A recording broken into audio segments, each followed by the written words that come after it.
All right. Welcome to the hot corner, to the hottest team in baseball. We're going to talk about it. The San Francisco Giants, 8-1, have the best record in all of baseball. Take a look behind me. There's the ball caps. Giants on top of the Dodgers. Yes, I have put the whole standings up there. You can move it this way to see it a little bit. There they are. They're in order. Gigantes, top team. But we welcome everybody to the hot corner, where NorCal Sports Network and Giants Sports Talk Live come together on Sunday nights for an hour-ish. Yeah. And talk baseball. And man, what a freaking start to the season, man. Dan, what is going 8-1? What, 3 sweep or 2 sweeps in a row, 3 series in a row? I mean, goodness gracious. I mean, I didn't see it coming. I think I said this over the last few shows. I have not seen this coming. It's incredible. I think it was only one person in America that saw this coming. And we all know who that is. Robert. No. Oh, I think Greg is out there too. I think he was right up there with them. Robert would have had him at 9-0. He would have been wrong. He would have had him. Don't worry, Robert's got him 162-0. So sooner or later. Hey, there's Lou. He's out in Augusta. Check that out.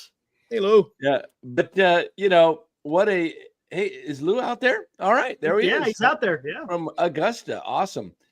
But today the Giants have played almost flawless baseball in the 9 games.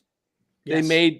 They've had 1 error this season. No, 2. They had an error today that they gave it to Matos. Should have been on Bailey. That you're taught in baseball to throw the ball from the outfield to the cutoff man. He did that. The cutoff man chose to let it go through. One hop to the plate, goes off Bailey's glove. That's called hometown. Protect Patrick Bailey and his gold glove. Let's not give him an unnecessary error. If you got to give an error, that's where if you don't think it's on the Bailey, then it's a team error. But it is not on Matos. How can it be on Matos if he's throwing it from the outfield? I mean, it was a perfect strike. It was right to the plate. One hopped it. But anyway, I digress from that. That was their 2nd error of the season, and they've made only 1 mental error, and that was Randy Rodriguez not backing up home plate today on that same play, which allowed the runners to take 2nd and 3rd. Mental errors. My coach in Little League, he was a stickler, man. He one time pulled guys for mental errors. He didn't bother you for physical errors. Those happen. But mental errors, when you're not where you're supposed to be, right in the middle of an inning, if you did something stupid like that, like Rodriguez, you'd yank him. You couldn't do that. How about this? Hey, Dan, could you make the argument for Doval, the way he doesn't hold runners on? Would you say that's mental as well? All the time. Right? The guy doesn't hold the runners on. That's costing the Giants, man. He could have literally cost them the game because of these types of errors that he's on. And this isn't the first time. He's got a history of this. Something that needs to be talked about, I think. If they're on to you, Eric, like if they got your patterns, you look back and then that's it. And then you go home and throw. How about if you did this? Look back, look home, and then look back again. Hey, maybe if you mix it up just a little bit, maybe the film might change on you. You don't know what you're going to do. Right. Who's the one pitcher? Is it the lefty from the guy that used to be in the Cubs? Lester. Never threw over. The one time he did, he picked the guy off. He couldn't. But you know what he did? Oh, okay, I'll tell you one thing, though. With John Lester, he was quick to home plate. Doval isn't quick to home plate, so he doesn't help his catcher. And one thing, Lester, he'll look at least. He'll look at you, So, Glenn, let's hear it, man. What do you make of this, man? Dude, you know what the best part of this is for me? And listen, hey, the record's great. I never, you know what? I should have, instead of "We Love Wilmer," mine should say "Mr. Salty" too. I'll take up the reins for Lou this week. Not getting too carried away after a week of baseball. I was going to do that, but go ahead. Okay. We're only a week and a half in here, Eric. The tide can change. Dan was just talking about, I forget what year it was. And I was looking it up in the media guide, actually. But my old age I forgot what year it was. Dan, do you remember the year you were talking about it? We had won like 9 in a row. We were making a run, and then we lost 9 in a row. How quickly, like, just calm down. That happened in the 93 season, I believe it was. They lost, a ton of games in a row, and they still won 103.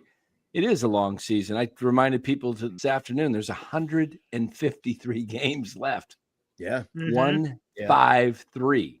It's a lot. And do you remember, remember the last time we had a season start like this? We lost to the Miami Marlins. Boom, we were done. So, hey, that's nice. Listen, let's just calm down. I'm taking it game by game.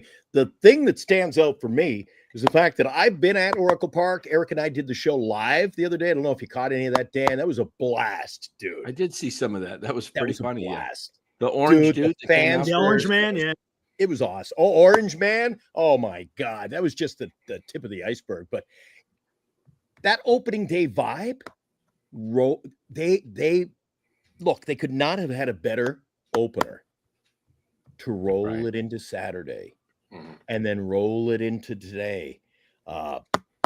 It had the home opener vibe all 3 days. I didn't actually go into the ballpark, but we were down there before the game today. I went to home opener and I went yesterday. The vibe, the fans are buying in. Did you see the crowd in there today? Yeah, it's the weekend though. So let's see what happens during the week. It's the weekend. They've been begging for a winner for a long time. So. They have, absolutely. Listen, I think this is great. The fact they're winning right out of the gate, and it's creating that interest. It isn't a win here. Look at the record. This isn't a win here and a win there, and they're playing some good ball. Dude, they refuse to lose, and the fans are buying into it. At least down here, I big crowds outside my place and up the street at Oracle Park. I love it. Let's hear it, Los. Man, good to see you, man. It's been a while. Yeah, Los, good to see you, buddy. Well, let me just say that in honor of reuniting with Eric and Glenn tonight, I got my camouflage on in honor of Military History Chronicles. Shout out. Right on. So there's that. And hey, man, better to be 8-1 than 1-8. And they're playing good ball. They're playing good team ball. But I think me and Glenn are going to be the voice of reasons and reality tonight a little bit. We're enjoying this. We're all enjoying this. But in order for the Giants to keep winning the way they are, since they do not really have any superstars that can carry them, a lot of people have to play well. And that's what's happening right now. A lot of the team is playing well. Now, there's some guys that we didn't expect to be playing well. Yaz and Flores. I don't care how homer you are. You're not going to sit here and tell me you thought Yaz and Flores were going to be sticking this well 9 games into the season. If they continue to do this, 4 home runs, baby. Yeah, if they continue to do this, then we might have something. Yeah, and by the way, I am not a White Sox fan. Let's be serious. You're dumpster diving. I'm a City of Chicago fan, and this is an honor to my trip out there last week with the boys. So let's be real on that. But no, the boys are playing well. We're enjoying it. Guys are all rallying together. I think a big narrative is that Farhan is out of the building. Buster's in the building. Buster was not a rah-rah guy when he played. I don't think he's a rah-rah guy as an executive. So I think that's a little bit overrated. I think Willie Adames is a bigger part of that because he just has an infectious personality. And guys, to me, it looks like the team is playing like they're coming to play a baseball game. Last few years, it looked like they were clocking in for work, and that's it. So when the game was over, they couldn't wait to get the hell out of there. So there's a team camaraderie, and that's really important in baseball. Absolutely. Los, and I think that's where Posey makes a big influence on that. Agreed. For the simple fact, I think he laid the groundwork on saying, guys, we're going to give you run. We're not going to sit there and yank you all over the place. And I think people have found a newfound enjoyment of playing Giants baseball. Because look, you think Yaz would have played this way under Farhan? I don't know. It could be just they cleared the air. They got it. Maybe there's a focus. Maybe people like, hey, this is what we're going to do. We're going to communicate with you. And to that extent, and I've talked about this last week, Dan, remember? Bob Melvin, the guy is managing like we wanted him to manage last year. Yeah, I said he would manage better this year just because he'd have the freedom. Look, I said this afternoon. the reason they're doing so much better as an organization, as a team, they had to, the Coke bottle was delayed, right? It got delayed. The reason the Coke bottle was delayed is they had to fumigate Oracle Park completely. All the offices had to be fumigated, and they had to get the Farhan stench out of there. So they closed the place up, put a tarp over it, fumigated the crap out of there. Then they brought enzymes, 5,000 gallons of enzymes to get the shit out of the walls. And then they had to flush it out to the bay out there in Alcatraz and just get this stuff completely out of there. And now that the stuff is gone, there's a nice aroma around the entire park. That's like an episode of the X-Files all of a sudden here. Yeah. I'm telling you, that stuff, you don't believe me? That Farhan stuff was negative on the top down. Look, how many,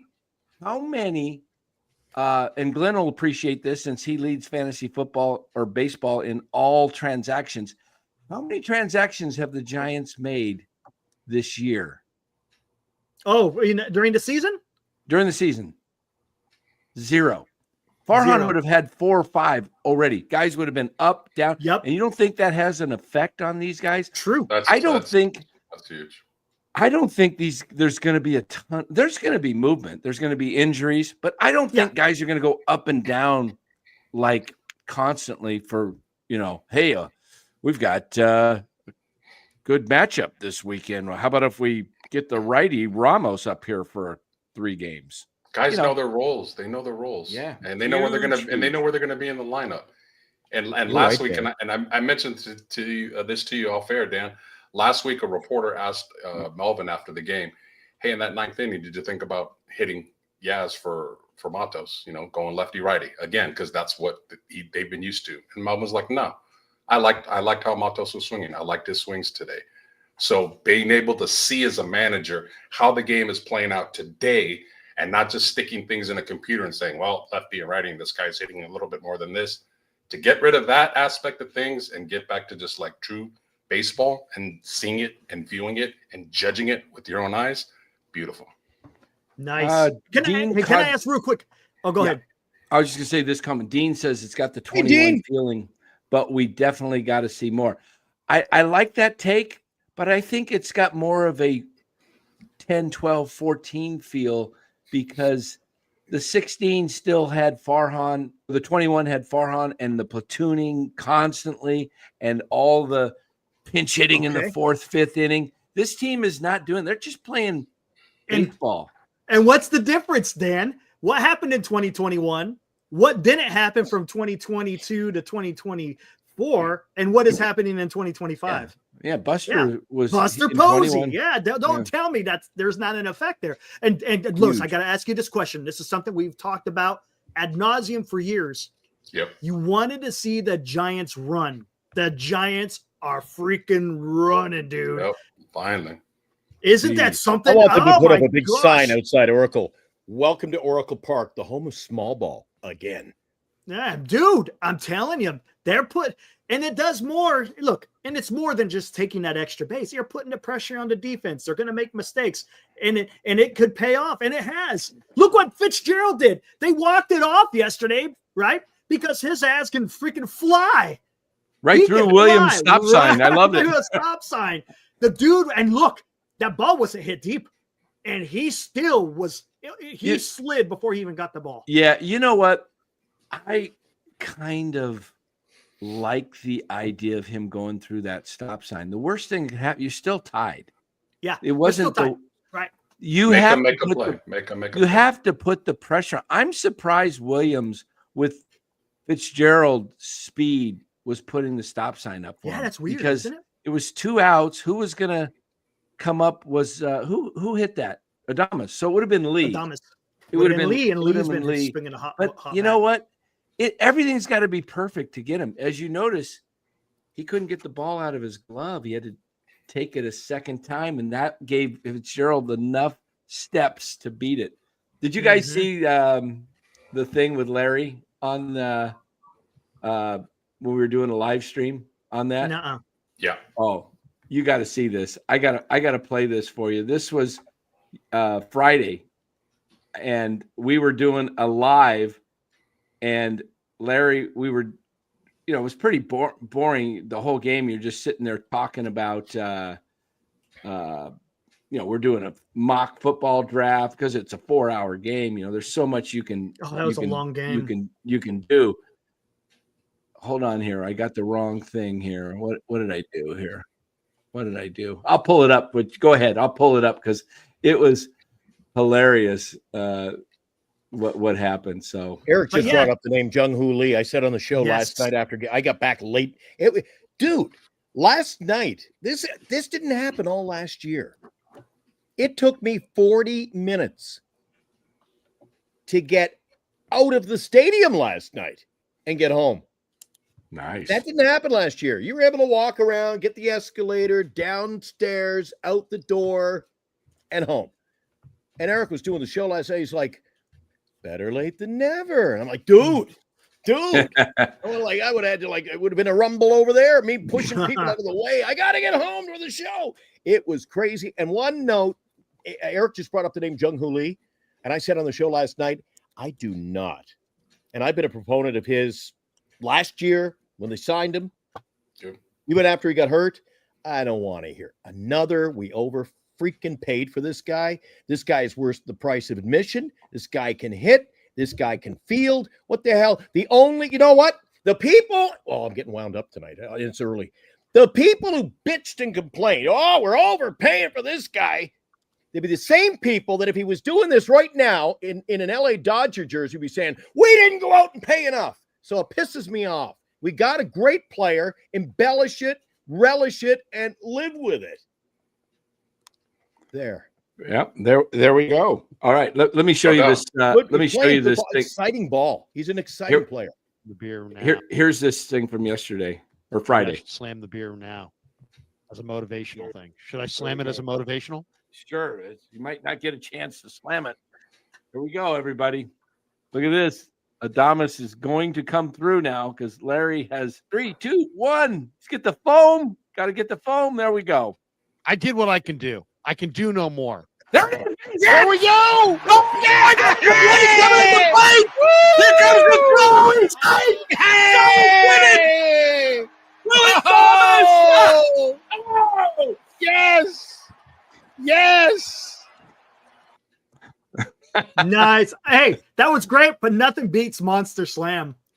Nothing beats the Monster Slam, dude. Yeah, that was wild. The Monster Slam. That was when Ryan and I were doing it. Classic, dude.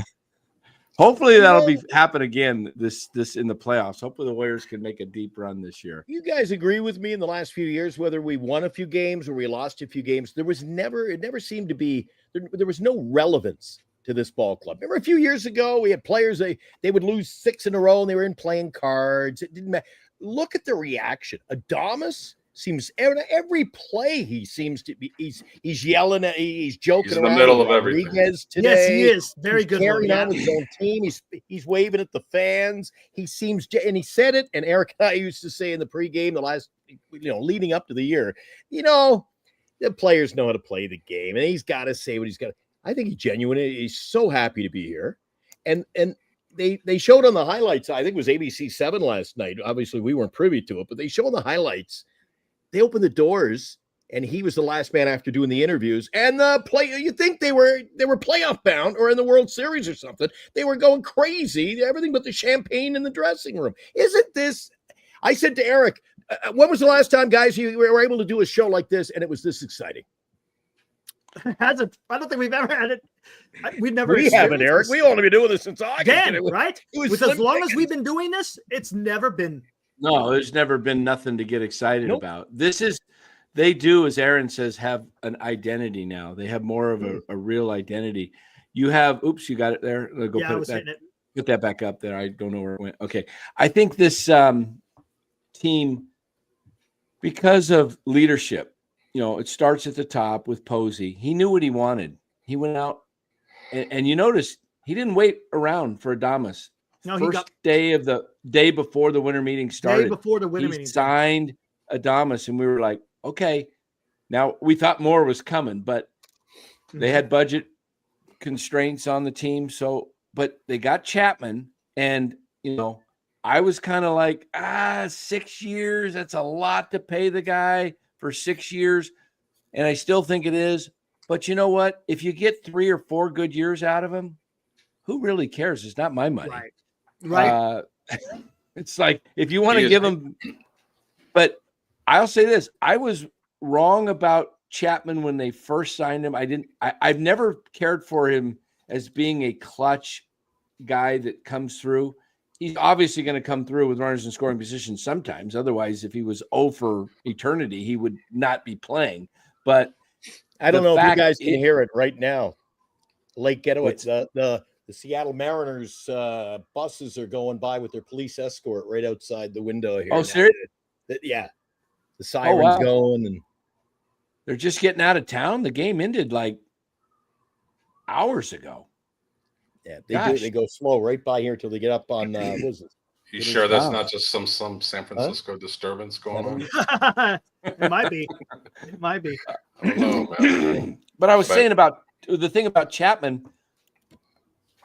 I really believe Chapman wanted the no trade clause in his contract. I think he's a guy, and Los, you know guys like this. I mean, we've worked in commission sales our entire lives, and what I would do to have a set salary where somebody guaranteed me whatever I kind of need to live on. And it was like what I'm used to making if it was guaranteed and I didn't have to bust my chops and just look. Chapman has this security now. He's got a daughter, a young daughter, about the same age as Webb's daughter.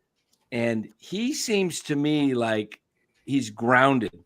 This guy played for 6 years for the ability to get to free agency, gets to free agency last year and doesn't get the offers he's expecting.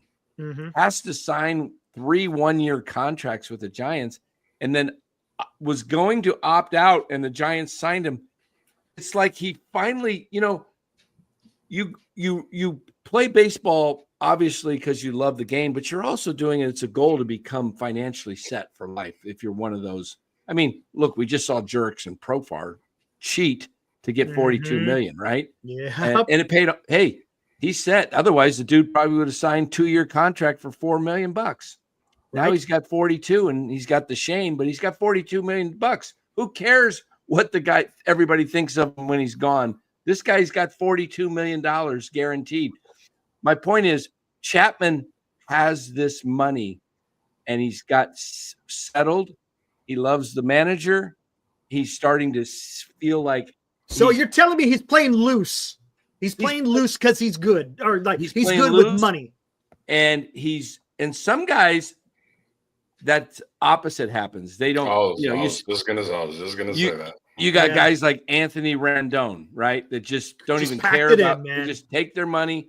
But Chapman's got character, and he wants to win. And I think him and Melvin have this pact. Like, we never got that championship in Oakland.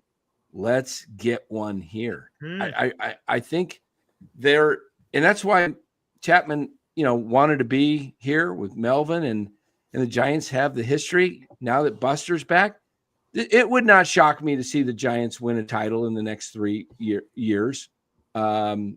I don't know if they will this year. I don't even know if they'll make the playoffs this year.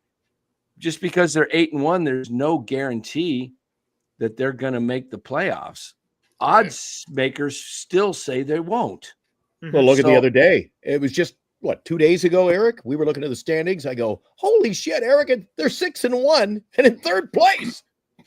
Yeah. So the question will be, what happens to the team when adversity does strike? Right. And how do they handle it?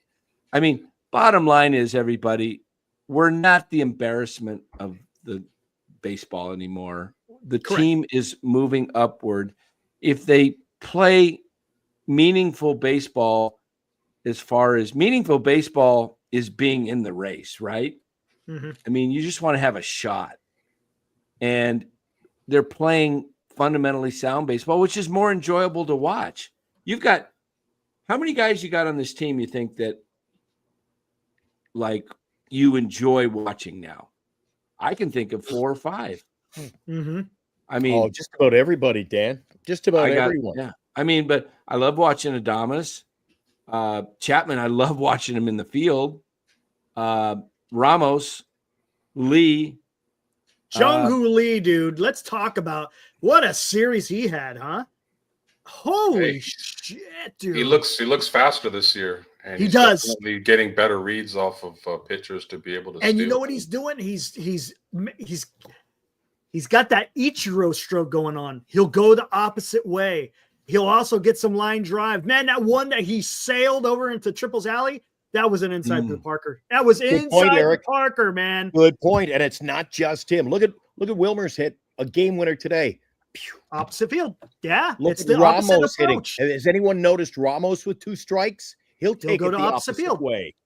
The game winner yesterday, right field.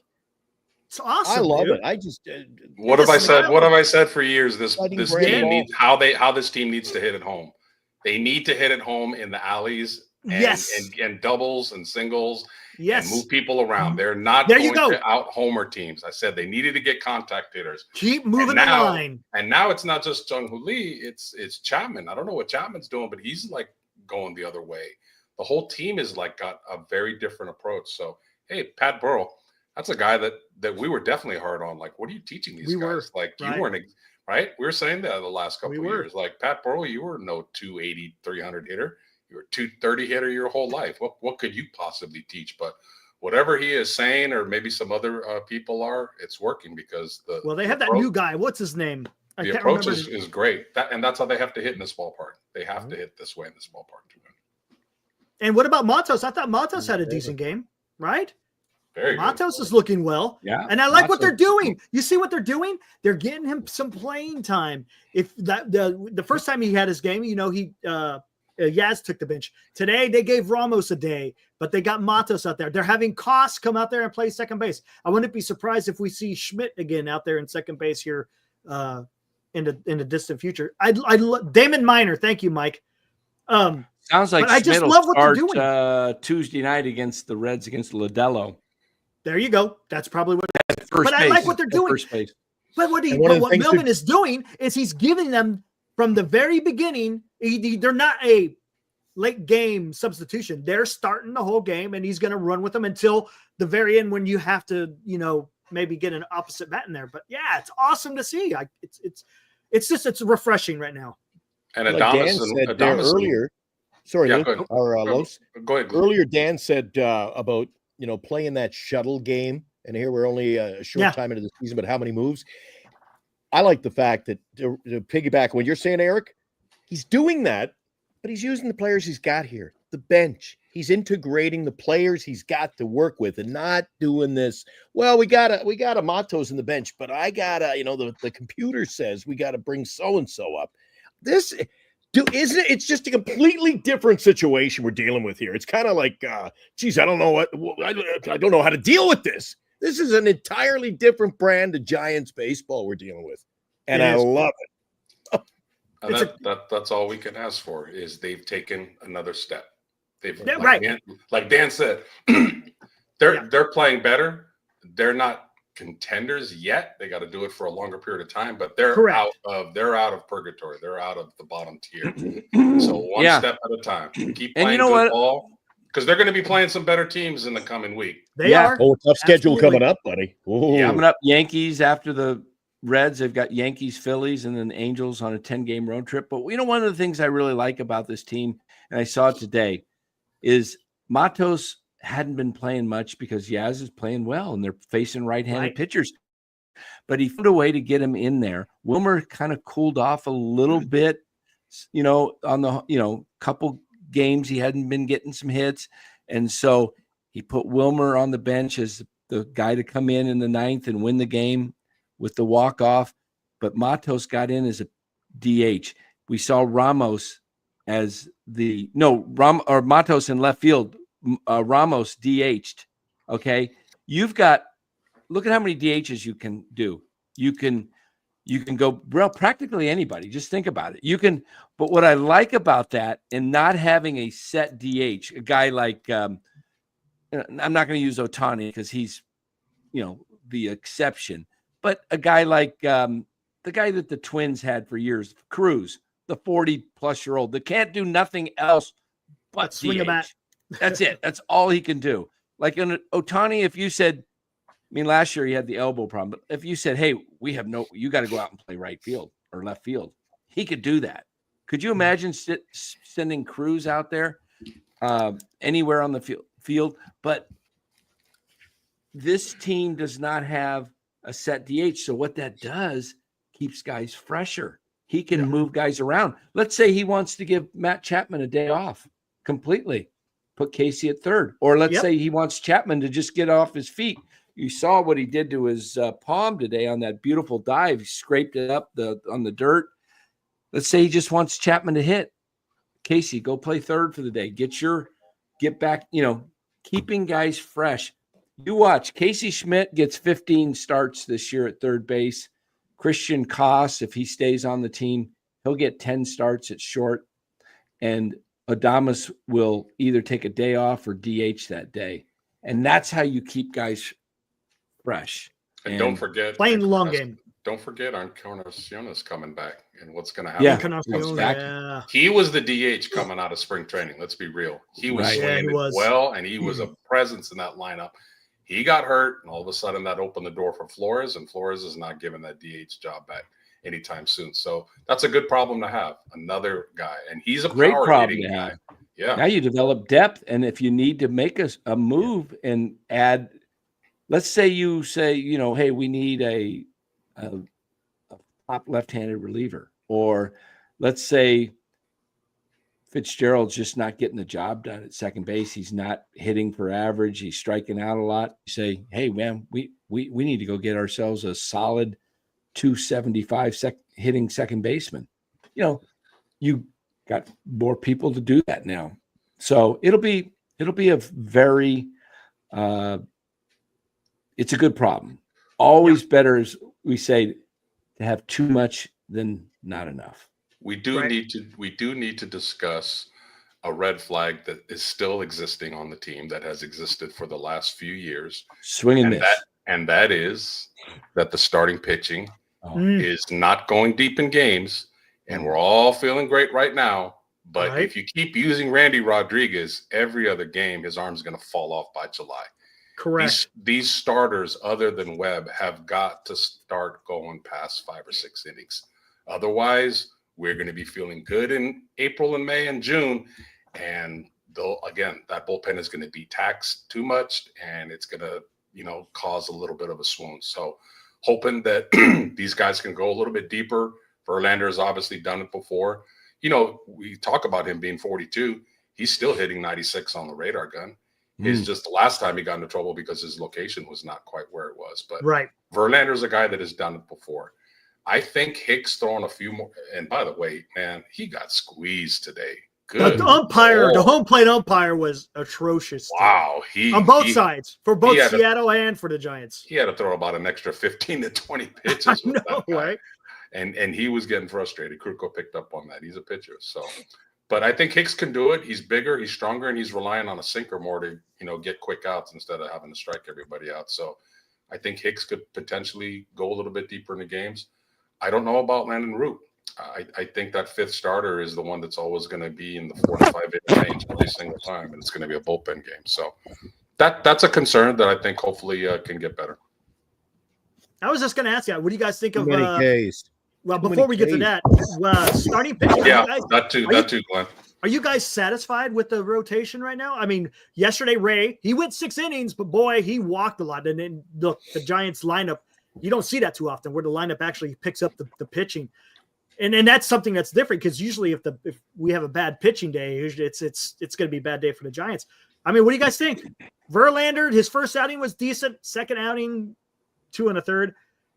Logan Webb is Logan Webb. Hicks has been a revelation. Landon Root, I thought, was decent, but again, a lot of walks.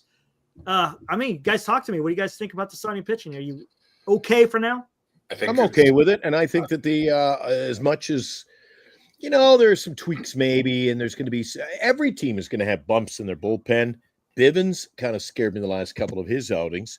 I thought the real bright spot, I don't hear anybody talking about Rogers. Comes in, gets the job done. He's done that about 5 times he's been called. Yeah, Rogers has been doing good. Solid. He's locked it down. Good call. So I like him coming out of the pen.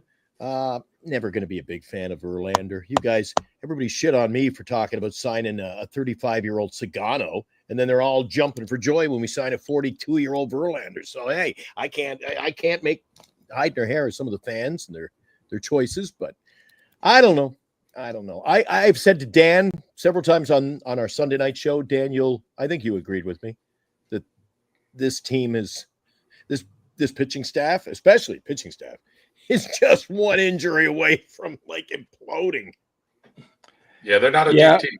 They can't lose Chapman, and they can't lose Bailey because our backup catching situation sucks. No, especially the pitching staff. Can you imagine if Webb fell off the scene for a while, and all of a sudden you piece somebody in there, and it just oozes of a disaster to me. What do you think, Dan? Starting pitching. It's a little shaky on the back end. I think the best starting pitchers. I mean, Hicks we know is pretty good for the first couple months. He's. I don't think you have to worry about him for his first. I would say 15 starts. He's good for 80, 90 innings. My concern is what happens to Hicks when he starts getting near that limit closer and closer, and then is he going to be useful to the bullpen, or is he just going to be like, oh, we just burnt him out, and there's that issue. Roop, I'm not sure how far Roop can go. Robbie Ray, he has the same problem that Blake Snell had. Put the ball over the plate and let him hit it. Your stuff is pretty good. When Blake Snell's finally said, you know what, why don't I just attack pitchers with my stuff? He throws a no-hitter. I mean, he nibbled.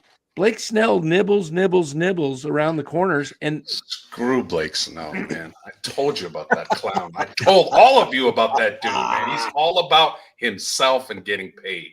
Look at that fool. Now he's on the IL. Already hurt. Damn it. I was looking for that tweet. Hold on. I'm finding it.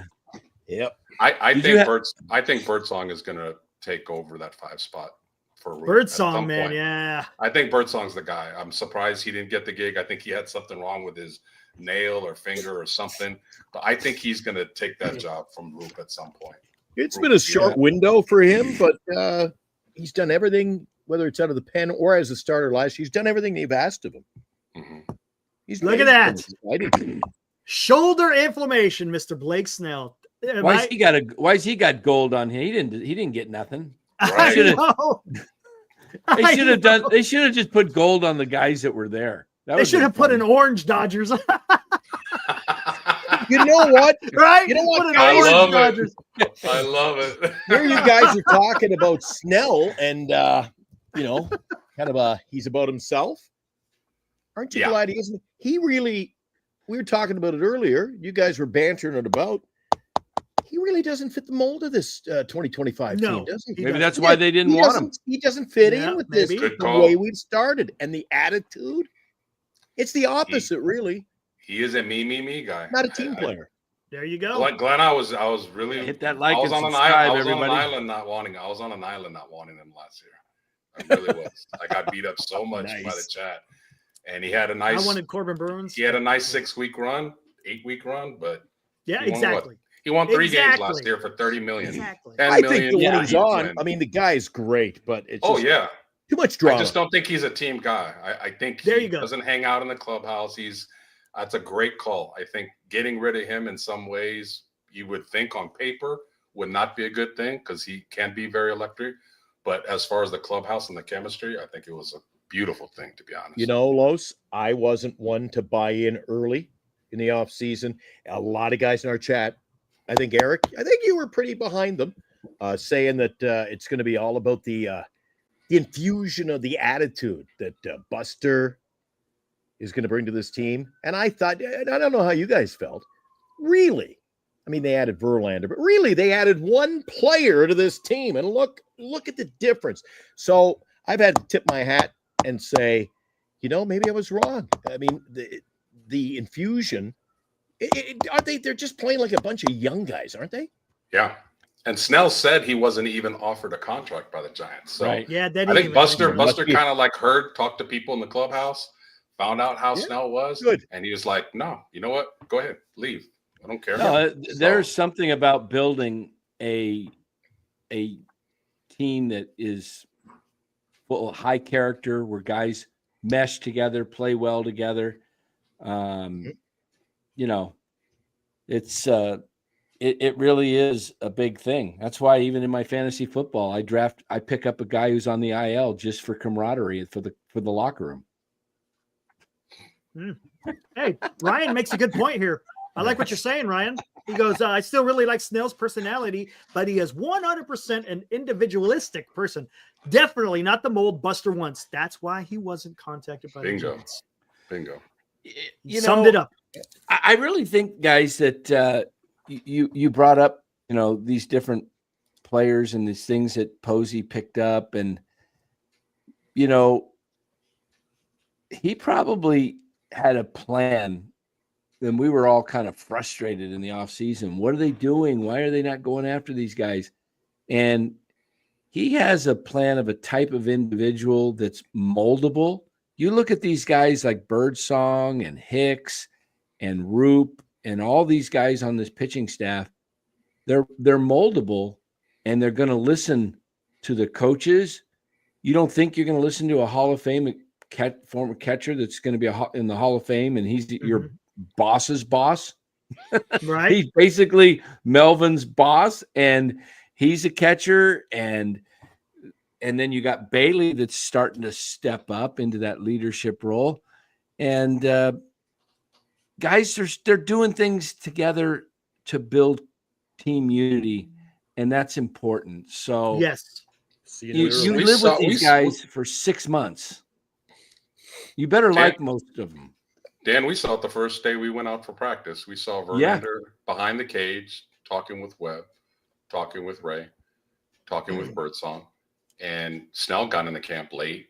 And when he finally was there, I don't think he was the type to like have Harrison off to the side and say, "This is what you need to do, kid." Just not. He's just not a great teammate. So that goes far. So you get rid of him, and then you bring in a guy like Adames, who's the complete opposite and just messes with everybody. And hey, Adames hasn't even really got it going hitting wise yet. Yeah, that's the thing. Like, him and Wade are off to slow starts, and the team is still winning. We did talk about that very first day. Thing. We talked about that day of first day. We sensed it, and I remember going up to. I don't remember who I went up to, but I said Melvin. You talked to Melvin. I talked to Melvin, and I did sense it immediately. You could just tell that Melvin was in charge, and that you look what they did this offseason in spring training, I should say, not offseason, but they brought in all the guys, a lot of the old guys from 10, 12, 14 that won championships. And, Farhan couldn't relate to that stuff. And people like doing things for people they respect and like a lot, like Posey. And he doesn't have to be a big talker. He doesn't have to yell and scream. He's the type of guy walks into the room. Remember the old E.F. Hutton commercials? When E.F. Hutton speaks, everybody listens. Yeah. Yeah. It's just like the room would go silent. Yeah. Tell you, when Buster walks through that room, there's like a command. And that is, when that that gremlin used to walk through there, it's like, jeez. I think it'll be more than that. I think over time, I think you're going to see, maybe not yet. Maybe he's got to earn a little bit more respect in his position. But I said to Eric early on, that when Buster Posey enters a room, he'll have a little more respect from those other general managers and those in the front offices of other ball clubs. And I said to him, I said, Eric, can you imagine if you're at the winter meetings a couple of years ago, Farham walks in and you're like, that guy. Like he wouldn't have garnered the same respect. And I think Buster, that's going to be a bonus in the future for us. It is. Which brings up an interesting point I want to talk about with you guys is that Luis Robert is out there, and on paper he's a great addition. He's a borderline superstar player, but if he comes here, somebody's going to sit because he has to play every day. Right. That might mess up with the clubhouse vibes. I don't think right now we even have to look at that. I mean, I don't think so either. At 8-1. No, I don't think so either. But if they start, having some losses to him, and he's out there, Glenn, and he can be had for relatively cheap, that's not going to be an easy decision. Because, like I said, on paper, you add Luis Robert to your lineup, how can you go wrong? But if it messes with the clubhouse vibe, and what if he has a crappy personality? What about this, Los? There you go. It's not so cut and dry as we think. How about this? I mean, I don't want to go down. I don't want to go down this road too yet. We're freaking too early into this season. But the off season, there's going to be a certain free agent who's an outfielder who may have a decent attitude, and Kyle Tucker, who knows? And he's a lefty, so maybe there's something there with him. Again, we're putting the cart ahead of the horse. So I don't want to, because look, the Yaz is probably not going to be back next year, right? I mean, he's going to be a free agent, maybe. Who knows?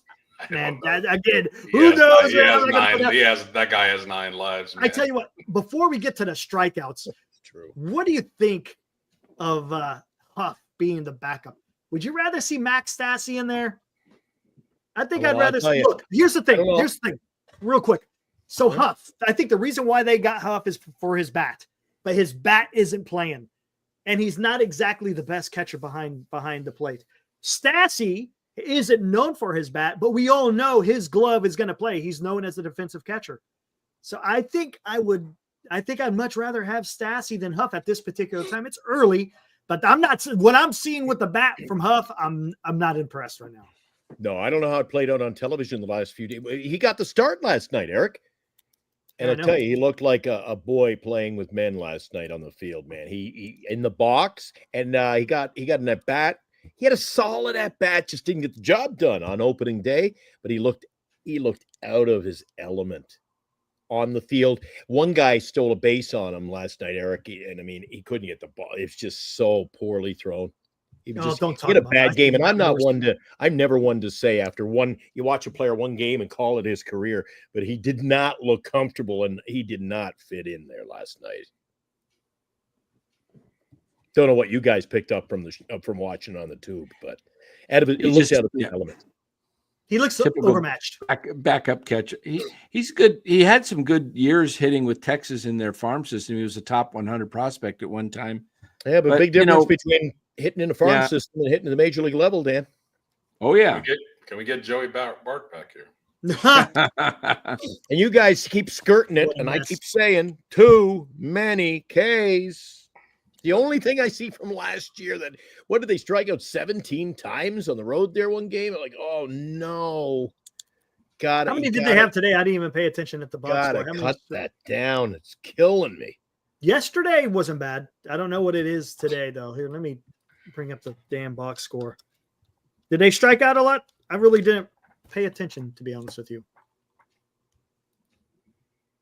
8. I think it was 8 or 9. That's not horrible. 9 times. Wasn't bad. Today.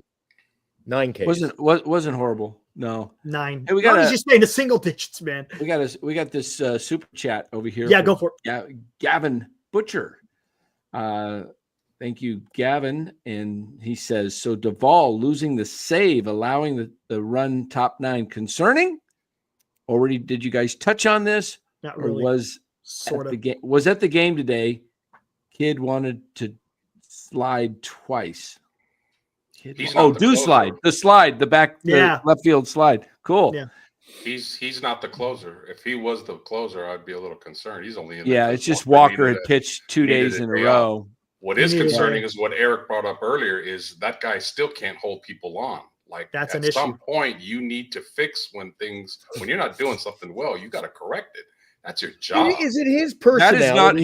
That is not his job to fix. Is it his personality though? I've said to Eric many times, and we've talked about it in our chat countless times, that every time he's out there, how many times have you guys seen him missed the pitch count, the 15 seconds, whatever you can, pitch clock. He just seems to have this.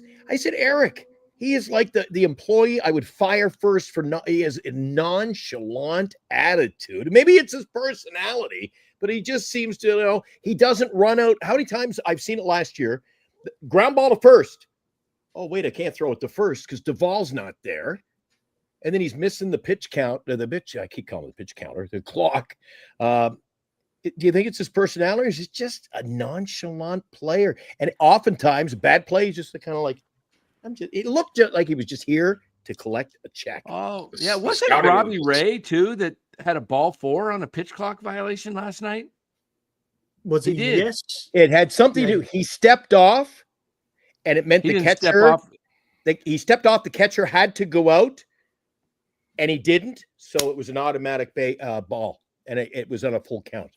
I was listening to the game. He's had a few pitch clock violations. The catcher had to go out.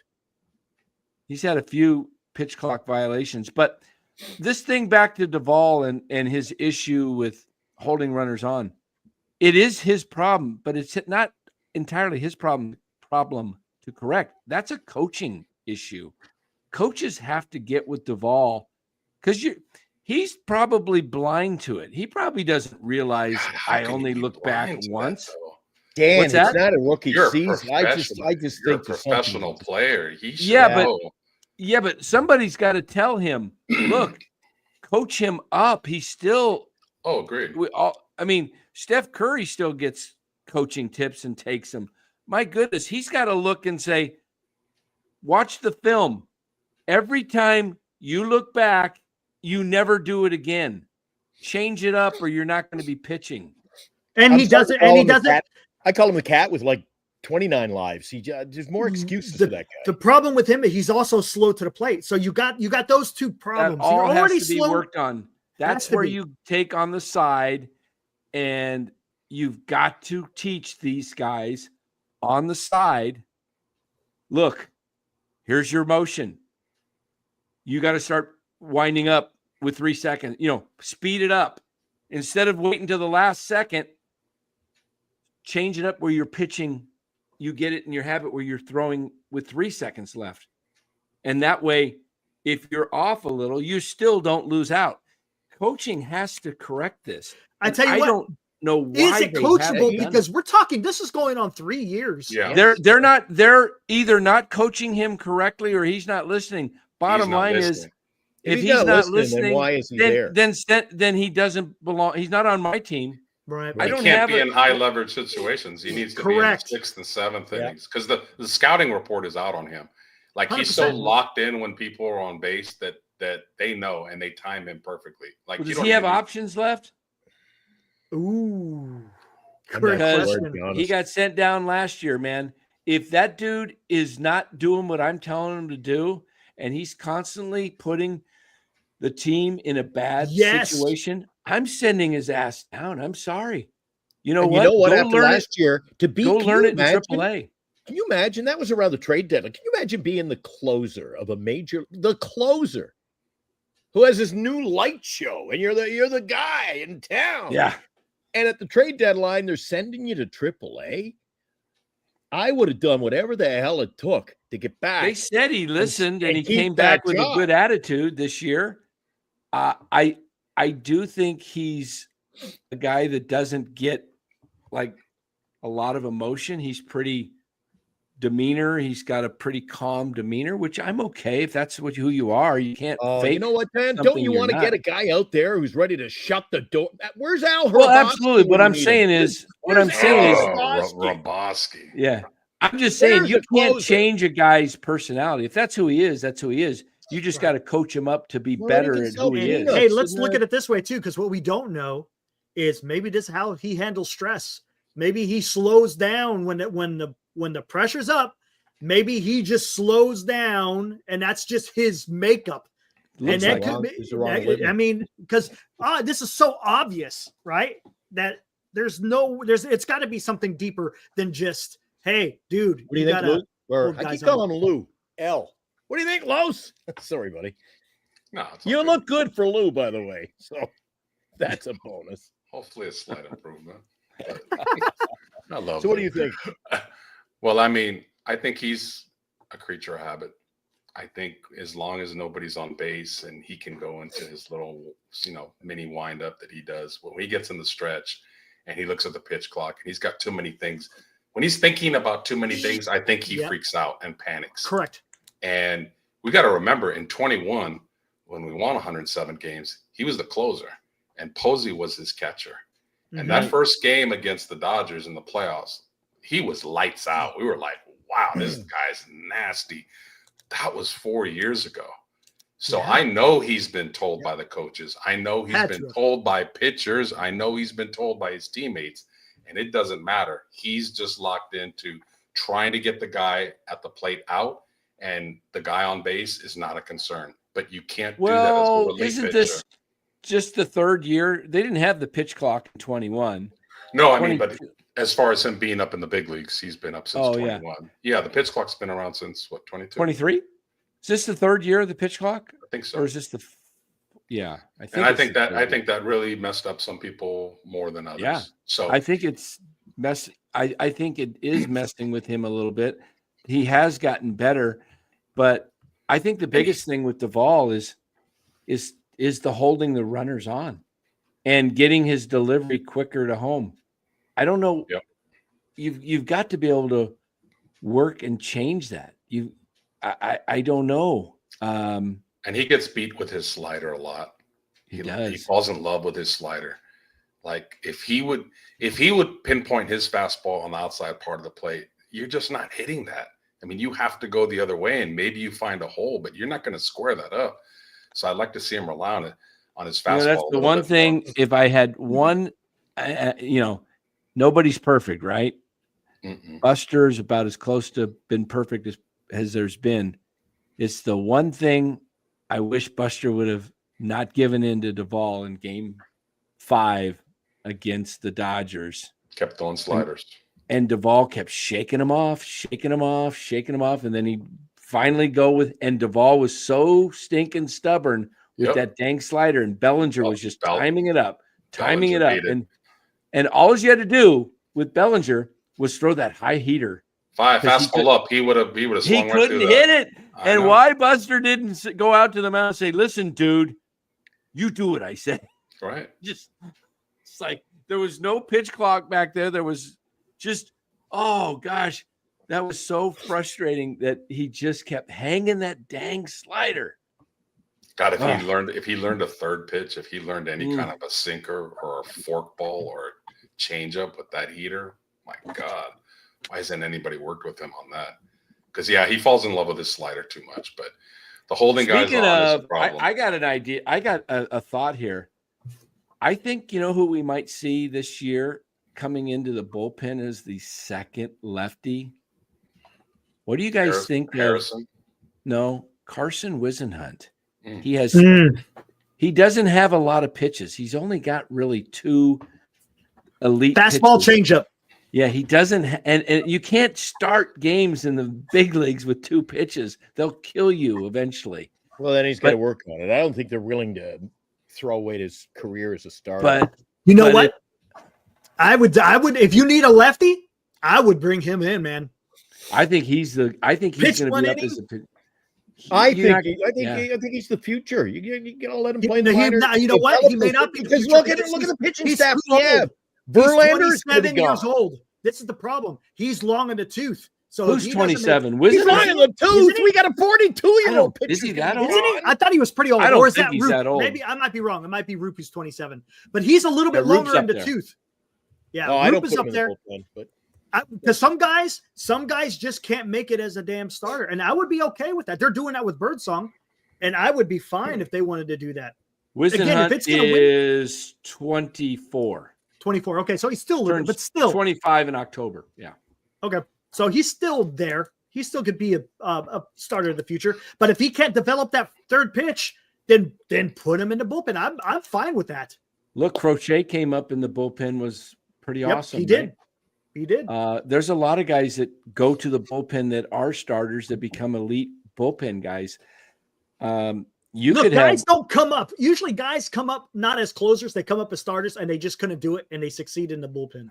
I think Rodriguez is going to be our 8th inning guy pretty soon. Dude, Rodriguez, he's pretty nasty and lights out. You got to promote him if he's doing that well. And if Doval's going to keep having these problems holding people on, Rodriguez has got to be in the 8th, Doval maybe in the 6th. And to be honest with you, I'm not impressed with Trevino. No, I'm I'm impressed. not. Yeah, him and Bivens are the weak point of that bullpen. Yeah, for sure. Yeah, I'd like to see another lefty somewhere. There's got to be a lefty. I don't like that one lefty out of the pen. I don't. Not at all, because lefties in those key situations, you want a lefty on lefty. You want a Javi Lopez to come in against Ryan Howard and shut I like Wisenhunt coming up at some point to be in the bullpen because. And you know why that might work, Dan? Because if you're facing Doval on the 6th with that heat, and then Rodriguez with that heat from a righty, and then here comes Wisenhunt lefty throwing that funky changeup, you're screwing with hitters' timing, and that's what 100%. pitching is all about. Yeah, and that's not a bad idea. You know, I think Wisenhunt could give you. He could be that kind of. What was that guy with Cleveland that was that nasty? I know Andrew Miller. Andrew Miller, dude was nasty. That slider he had. Oh, dude! Yes, remember that's what we need. Bring him in. He could come in anywhere in the 5th to the 8th. Yep. It's just that's what I vision. That's the role I want to see Wisenhunt in. That dude was nasty. Just face a guy. Just go through 9 guys, because go through 9 guys in the lineup. You don't want to. With 2 pitches. If it's hard to be a starter with 2 pitches, because you're gonna eventually these major league hitters are gonna time you up. 100%. Yes. But if they only see you once, they only see you. Forget it. Yeah, exactly. Forget about it. You ain't gonna get nothing on them, dude. Orange Man's checking in. Caesar, what's up, Caesar? Yeah, what's up, buddy? Orange Man. That's the dude that was dressed. That's him. Caesar. Caesar is Orange Man. Yeah, that's the guy. Lefty. Oh, wow. Dude, I love that idea, though, because I don't like, again, like I said, I just don't like having gives you, he's on the 40-man roster. You got another lefty right there. You don't have to go and drop somebody to bring up a Joey. Like Lucchesi? Yeah, Lucchesi. Yeah. And I'm not crazy about Hajeli coming up. You know, leave him on the intramural basketball team. I'm not crazy about him.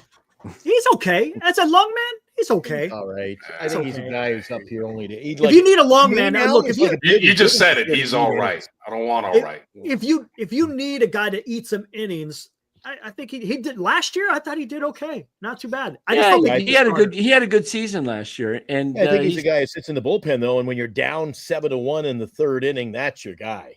I don't like him because I can't get his name right. just don't say the H.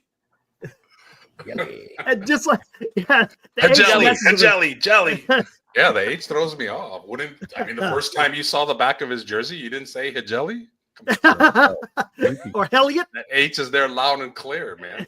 And nobody's calling you Ochemilio. Ochemilio. You gotta Elliot or Elliot Ramos. Elliot, welcome Sean Hajeli and Elliot Ramos to the team. Oh man, that's right. They call you Cucamonga. They called me everything. I'll tell you. That's the bad part about growing up with a name like mine, because wherever you go, Oh, you're hearing it, right? You go to the freaking Kaiser, right? You go to Kaiser and they don't know you because Kaiser doesn't know anybody. At least that's how there's no personal relationship. You just Dan and then they sit there, and I just get up. My mom just and we walk up. But the worst part is when you're playing on the All-Star team and you go to Wilson Park in Vallejo as a 15-year-old, and you're playing in this beautiful stadium that's 460 feet to center field. Literally, it was the biggest part. I played center field out there, and I was like, where do I go, man? I feel like I'm so shallow here as I turn around and I got, literally 100 feet behind me. I'm not playing, more than 360 deep because I can get back on a fly ball and get to 400, but you come up to bat, right? And now batting center fielder, Dan Cock Amiglio. Yeah. I'm about ready to show you something, dude. Come on. Get my name right. Don't call me That no was a cock. hard C, man. That was a hard C on that one, man. There's some Don't hard call me names no out there, cock man. out here in front of my family and friends and all these people now. Got me walking up to the plate like this. Eric, what would Senior's kid have done in that situation? Oh man, that's so funny. Senior's kid would have been lost. What do we get? What was the one? What's the one he uses on our show? The what? Senior's kid. He would have had a hard time with Dan's name, wouldn't he? Oh yeah, he tried to Kelby Tommyson. Tommyson. That was great. I love that. Oh, name. yeah. Oh, that's Love that's that. great. That's, he dresses up as Pence. Dude, that's what having a kid that age. That's awesome. It's good stuff. Awesome, dude. So boys, they're 8-1. Things are going Yep. well. Are we comfortable with the lineup being what it is right now? Do you think it's long term? It's going to stay that way? Ooh. Because I'm comfortable with it being just the way it is for now. we all were kind of wondering Jung Hoo Lee in the third Yes. spot over leadoff, and we're seeing that Lee is putting the ball in play, which Yeah. is what a leadoff hitter does. He's a little faster, or it looks that way. He's able to read bases. That's kind of what a leadoff hitter does, not so much a 3 hitter. So again, they're winning. So don't change it Right. if it's working. But at the same Right. time, I like him in the leadoff spot more than number 3. Oh, I did the last, even leading up to the season. I told Eric over and over. I said the word prototypical. He's a small, little shifty, little, like that little water bug. He's got everything to be a leadoff hitter. So do you move Yaz to the 3 spot? Oh.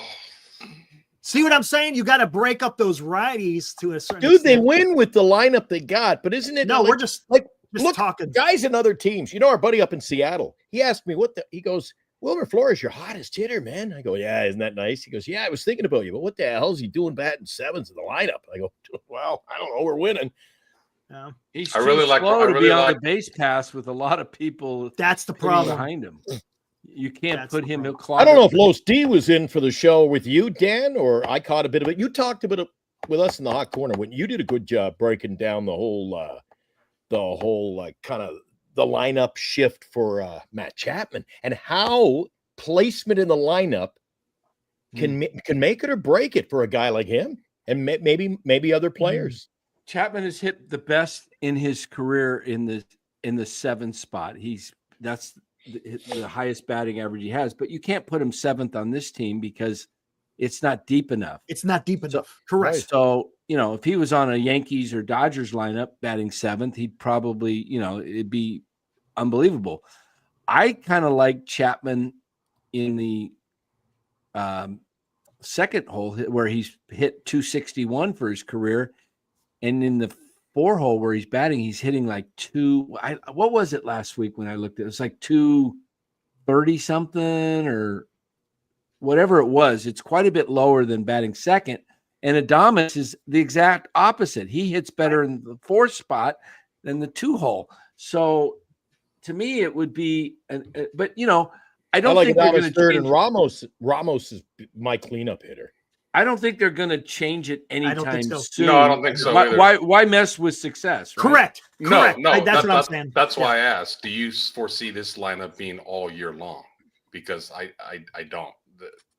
They're I winning think Bob right will now. tweak it. I think he'll tweak it when I- necessary. But when you're winning, You know what I like for my top 3? I can't figure out the rest of the lineup, but my top 3, I like Lee, Fitzgerald, speed at the top, and Ramos hitting 3rd. The only problem That's my top 3.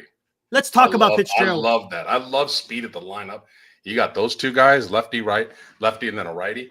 Because Fitzgerald is not going to. Fitzgerald is not going. Double plays, guys. This team is not very fast, but the guys that are fast are not going to hit as many double plays. Correct. Which are rally killers, big time.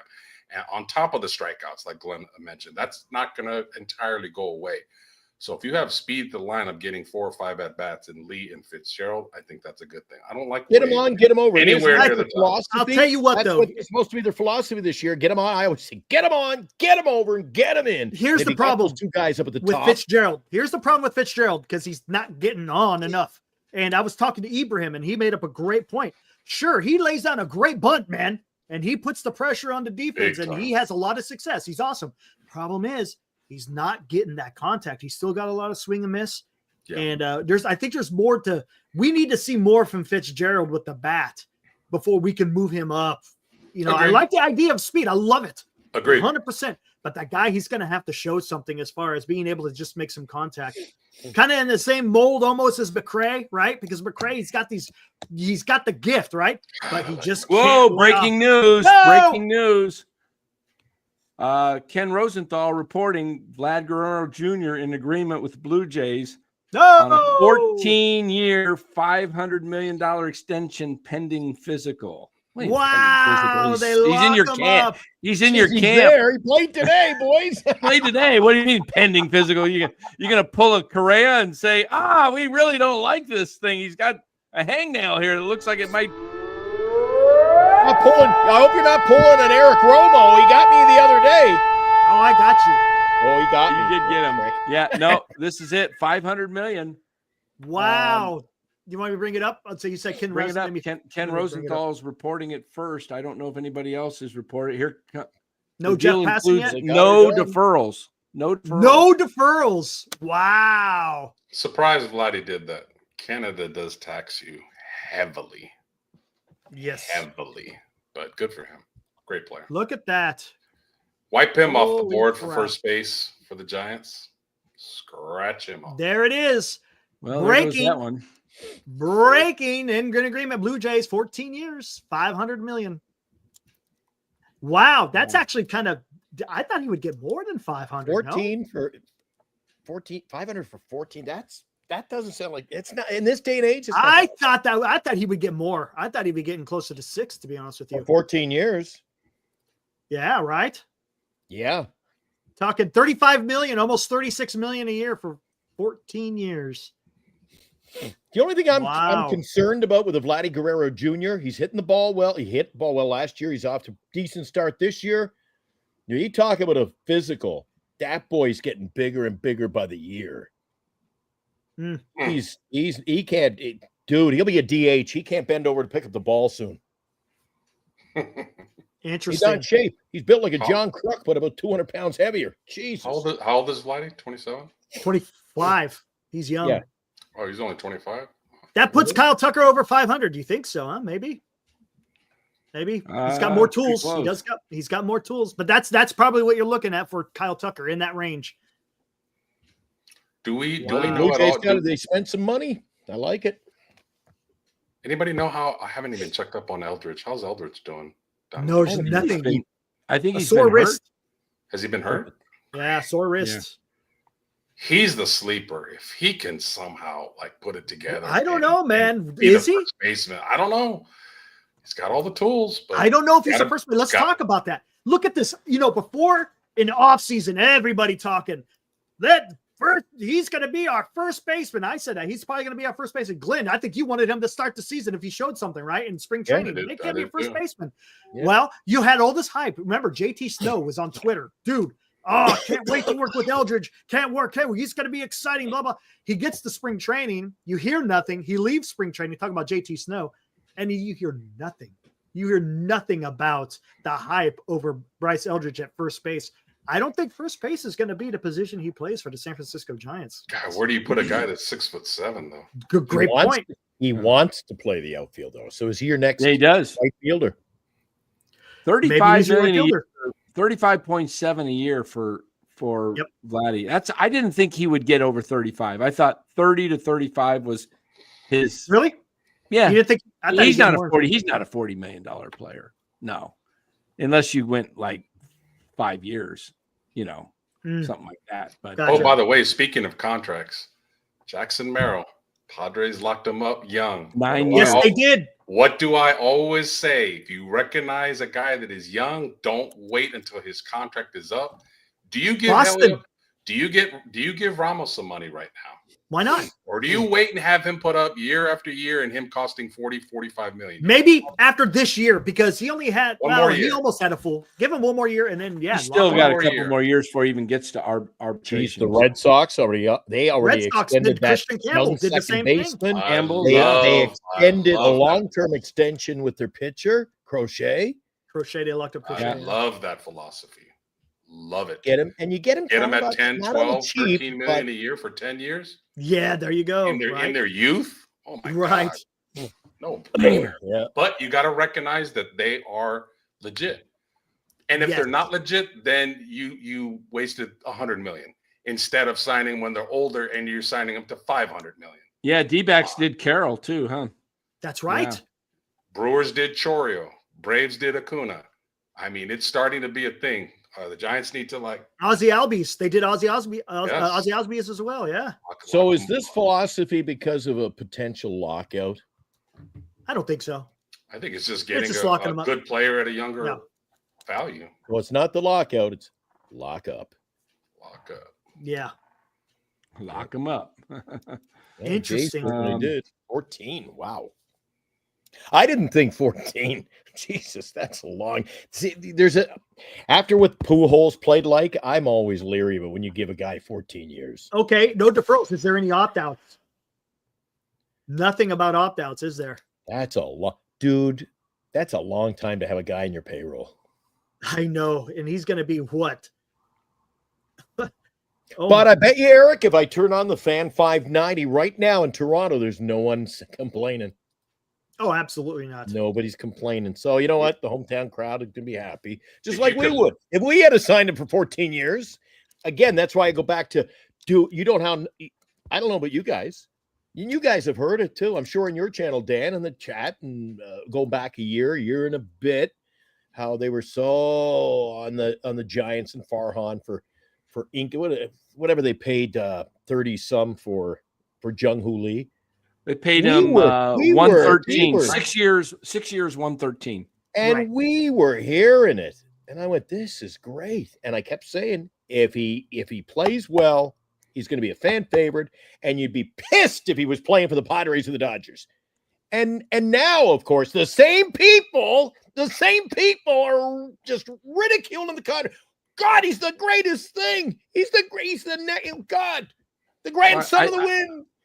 They overpaid for him. This is me up. I think he's People change their tune so quick. Look, They overpaid for him. he had a good week, a good few days, I I'm should coming say. for But you, just baby. be Yes. careful with him because he does Yes. ground out a lot, and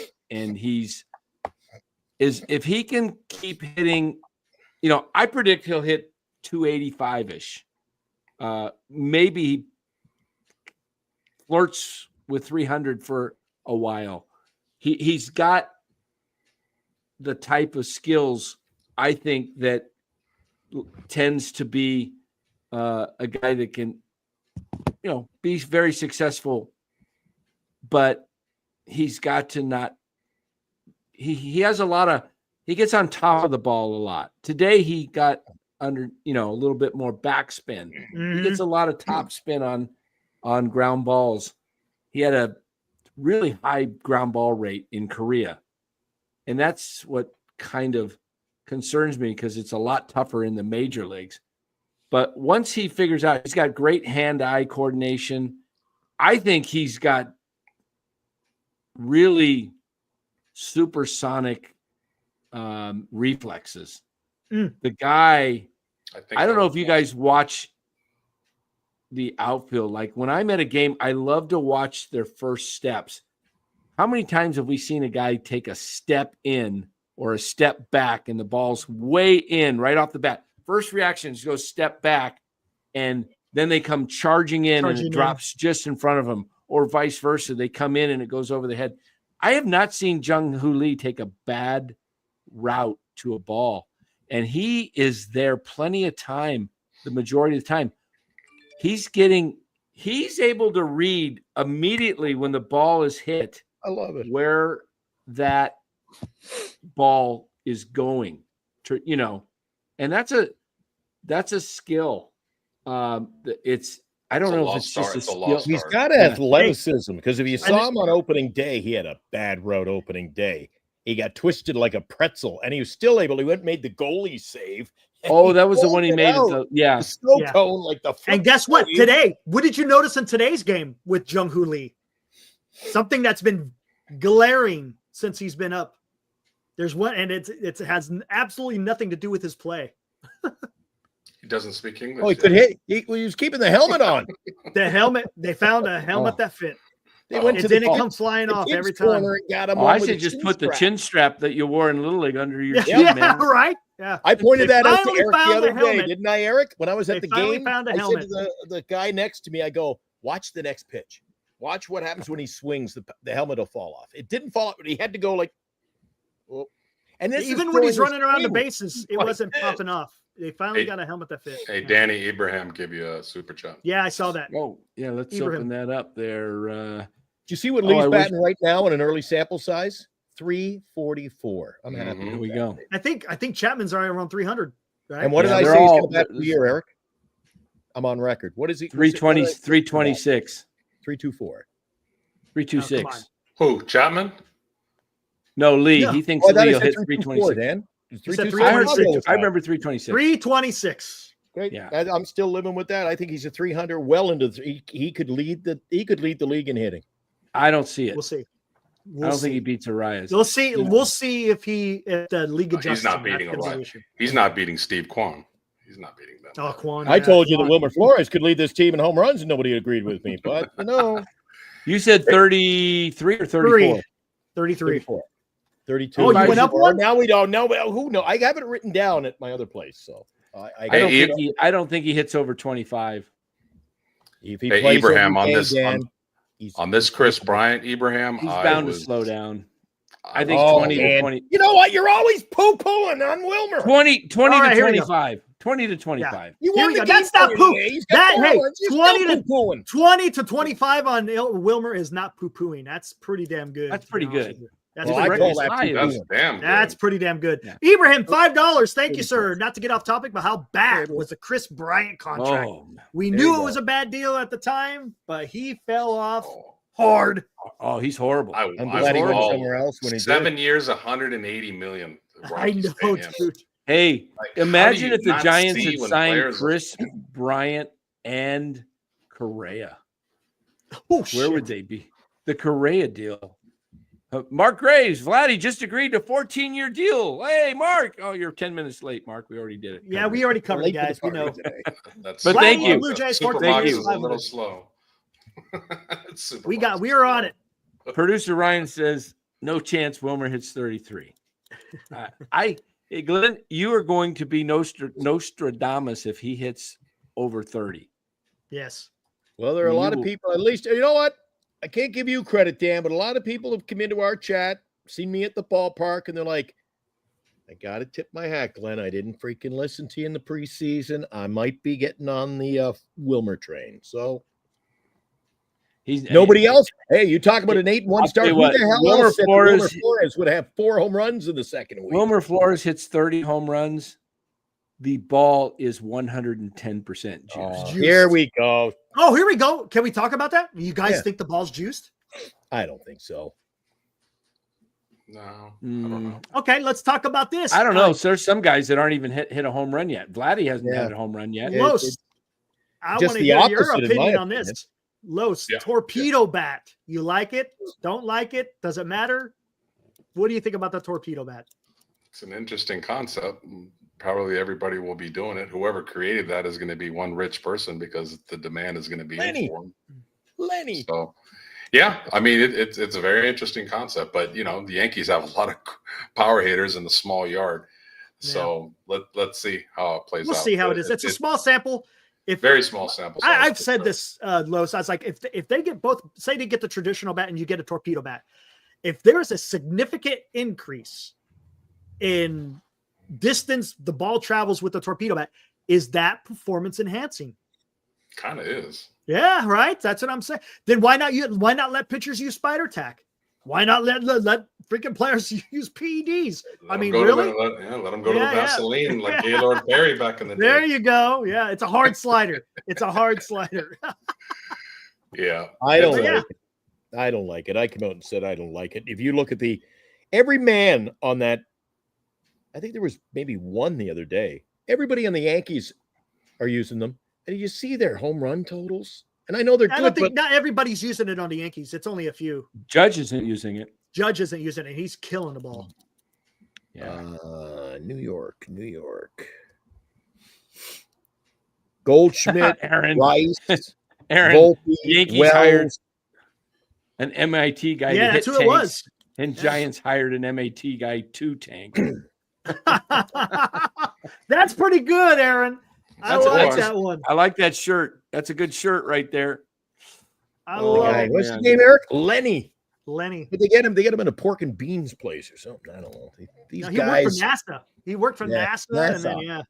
We've got producer Ryan is wanting to bet you, Glenn, on Wilmer. Oh. We got wagers. You For you what? want to take him Over- up Well, I on don't that? gamble. I gave up gambling at the end of last year. I don't gamble anymore. How about for an ice cream cone at Swenson's? There. How about a bag of tomato chips? Case of Pepsi. You're both you No, both A live. case of Pepsi. Hey, speaking of man. Pepsi, I got to go get me. I'm thirsty right now, and I do have a little bit of a Diet Pepsi left. I think. Hey, there you go. Here's I want to see the chat's reaction for this. Is Wilmer Flores going to be an all-star this year? Ooh, that's a good one. Let's see who's realistic. I know one person that's going to say yes. He's right on the screen right now. Will Wilmer Flores be an all-star this year? He's got the potential if he plays every day. He's got to get a setback.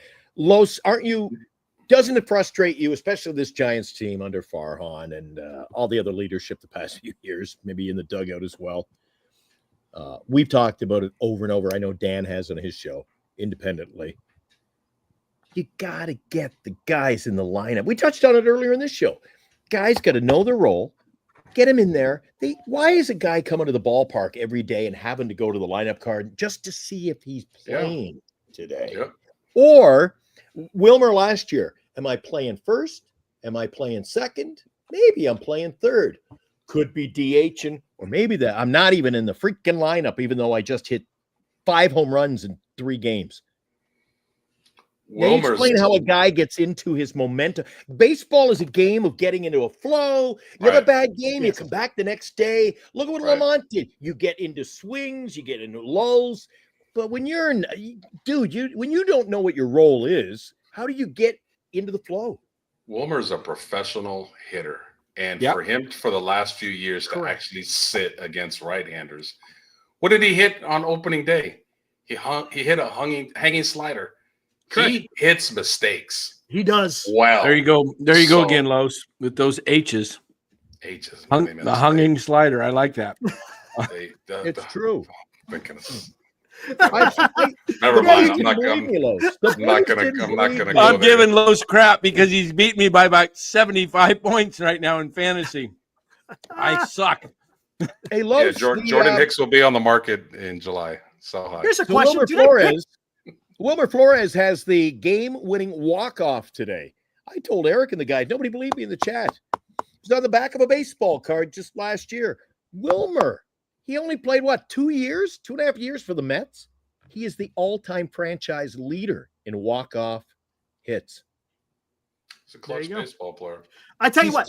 And I know other channels have said, there's a good question for our show. Other guys have come out and said it. And I'm not going to put words in your mouth, but Los, you're onto something. If it's the 9th inning, you need the hit. Isn't he the guy you want off the bench to come in?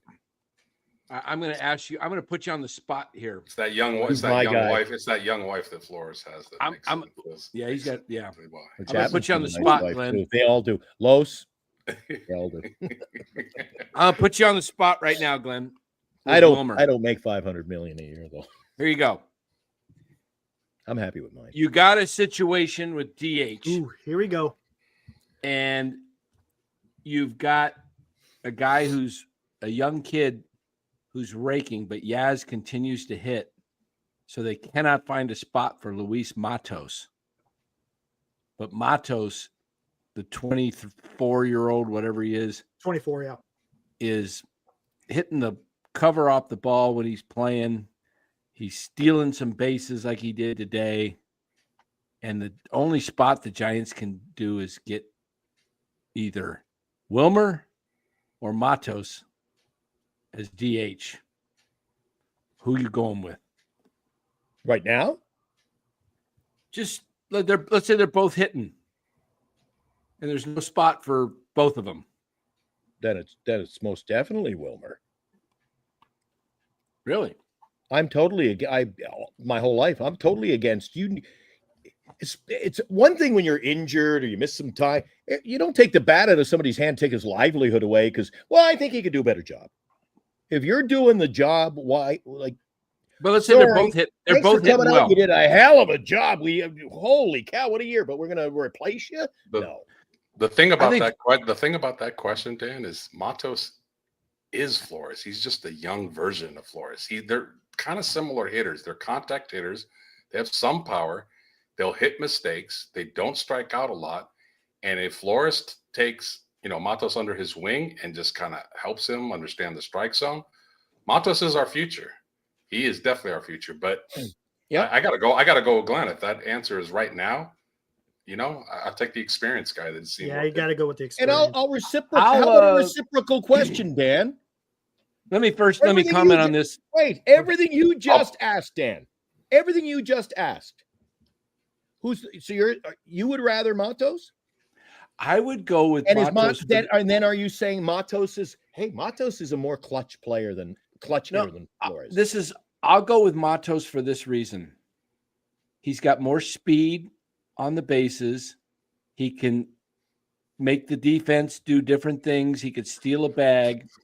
And I don't think Matos is a guy that can come up off the bench cold like Wilmer can for a pinch hit. Right. Wilmer is a pure, he's a veteran. I think Matos would press in that situation, try to do too much. And I think it worked out pretty well today. I mean, Matos was left field. He just could have flipped him and he could have been the DH, but Ramos got a day off in the field. But we saw both of them perform well today. I think if the roles were reversed, I don't think we have the stolen base that Matos got. And I don't think Matos comes through in that situation like Wilmer does. How about this though, Dan? Right before Flores came up to bat, Matos had a nice at bat in that ninth inning. Now he grounded out, but if Flores was in that and he's running up the line, they turn that double play. Right? Yeah, Matos, because he's booking it, that made the defense bobble that ball, and he was able to get on base. And to be honest, and then later on, he was able to. It would have been nice. I think we're looking at, right now. I mean, Flores is hot. I'm just thinking I think Flores is a guy that he's clutch for sure. That you spot start him occasionally at first base. You DH him a lot of the times, but you got to get Matos as many at bats that Flores has this year. You've got to find a way to get him bats. You cannot just have him sit there and get 5 to 8 at bats a week. I think the better question is Matos or Yaz, and I would take Matos. Yeah. And I know Yaz is playing well right now because Matos is going to give me damn near just as good a glove. He's going to give me better speed, and he's going to be a better hitter. I think if he gets the, I think we'll eventually see that. Do you guys think eventually we see? I think if Matos is supposed to get at bats, it has to be. What I said earlier comes into play there, Los, and I've said to Eric again. It's Yaz's job, and I've been around. I mean, I play hockey for a living. I've been around hockey in general, pro hockey, and seen how the contracts work. So it's the same in ball. If you're paying $10 million to Yaz, then Yaz is the owner is saying, Yaz is my right fielder. Right. That's the way it is. And that's the only difference. And that's the problem with sports. Yes, you're correct. Who the better player is, but who gets paid more. Yeah. I told Erica, it doesn't have to be a long song and dance, but I told Erica about a guy who played in the American Hockey League when I was there. His name was John LeBlanc. And there was also Ralphie Intranuvo, who could skate like the wind. But Johnny LeBlanc scored back-to-back 50-goal seasons. So Edmonton had to call up someone at a point during the season. They called up a guy by the name of Stephen Rice, who had been drafted by the New York Rangers. And you know why they called up Stephen Rice? Because they made the trade to get the first-round draft pick. not the 50-goal scorer. Well, he's Jesus, Roster put you on politics. draft that It's guy. so Yeah. common in sports. Political, and when you see it firsthand, it is a freak. It's dude. It was a real eye opener for me to see the shenanigans that go on and the talk around the team and how the hell is this guy called up? Well, politics. Yep. Robert Politics. Yaz is not capable of carrying this team. Or Stephen Yeah, I'm not Rice, who gonna was say that. being paid $4 million, and Johnny I, LeBlanc's got 54 goals. Yeah, but we're only paying minimum wage. Like, oh, what the hell is that? You're putting the puck in the net isn't about what you're putting in the bank. These What? things tend to work themselves out through, they just do. But what are you going to do when Harar in Carcialon comes back? Maybe I think he goes to AAA. He can't. He's right? out of options. Oh shit! All right, bye, Christian Koss. Yeah. Right, or And Schmidt, also, what you were or asking Schmidt. about Wilmer, and Matos, I think the true telling tale would be the answer to the question, Dan. And I mean, I back Wilmer. You know that he's my guy. But Yeah. if like it's the Wilmer. trade deadline and 20 general managers who have high hopes of winning the World Series are calling Buster Posey, do you think they're asking for Matos or they're asking for Flores? Which of those two? I think it's Flores. Well, if it's just for a rental, they're asking for Flores. Right. Yeah. Exactly. So But they're if calling. they're asking- so they're saying who's because the hot those player types off of the bench. Those types of teams are looking for a veteran clutch hitter. Yes, Right. That's Not because you're looking for the playoff stealing. run. They're looking for the guy. But if who you're gets looking the for a hits. whole season on a building team, Matos. Yeah. I like Matos. But I agree with I'm Lowe's. surprised nobody's been calling for Matos already. I believe maybe they are, and they're just turning him down. Yeah.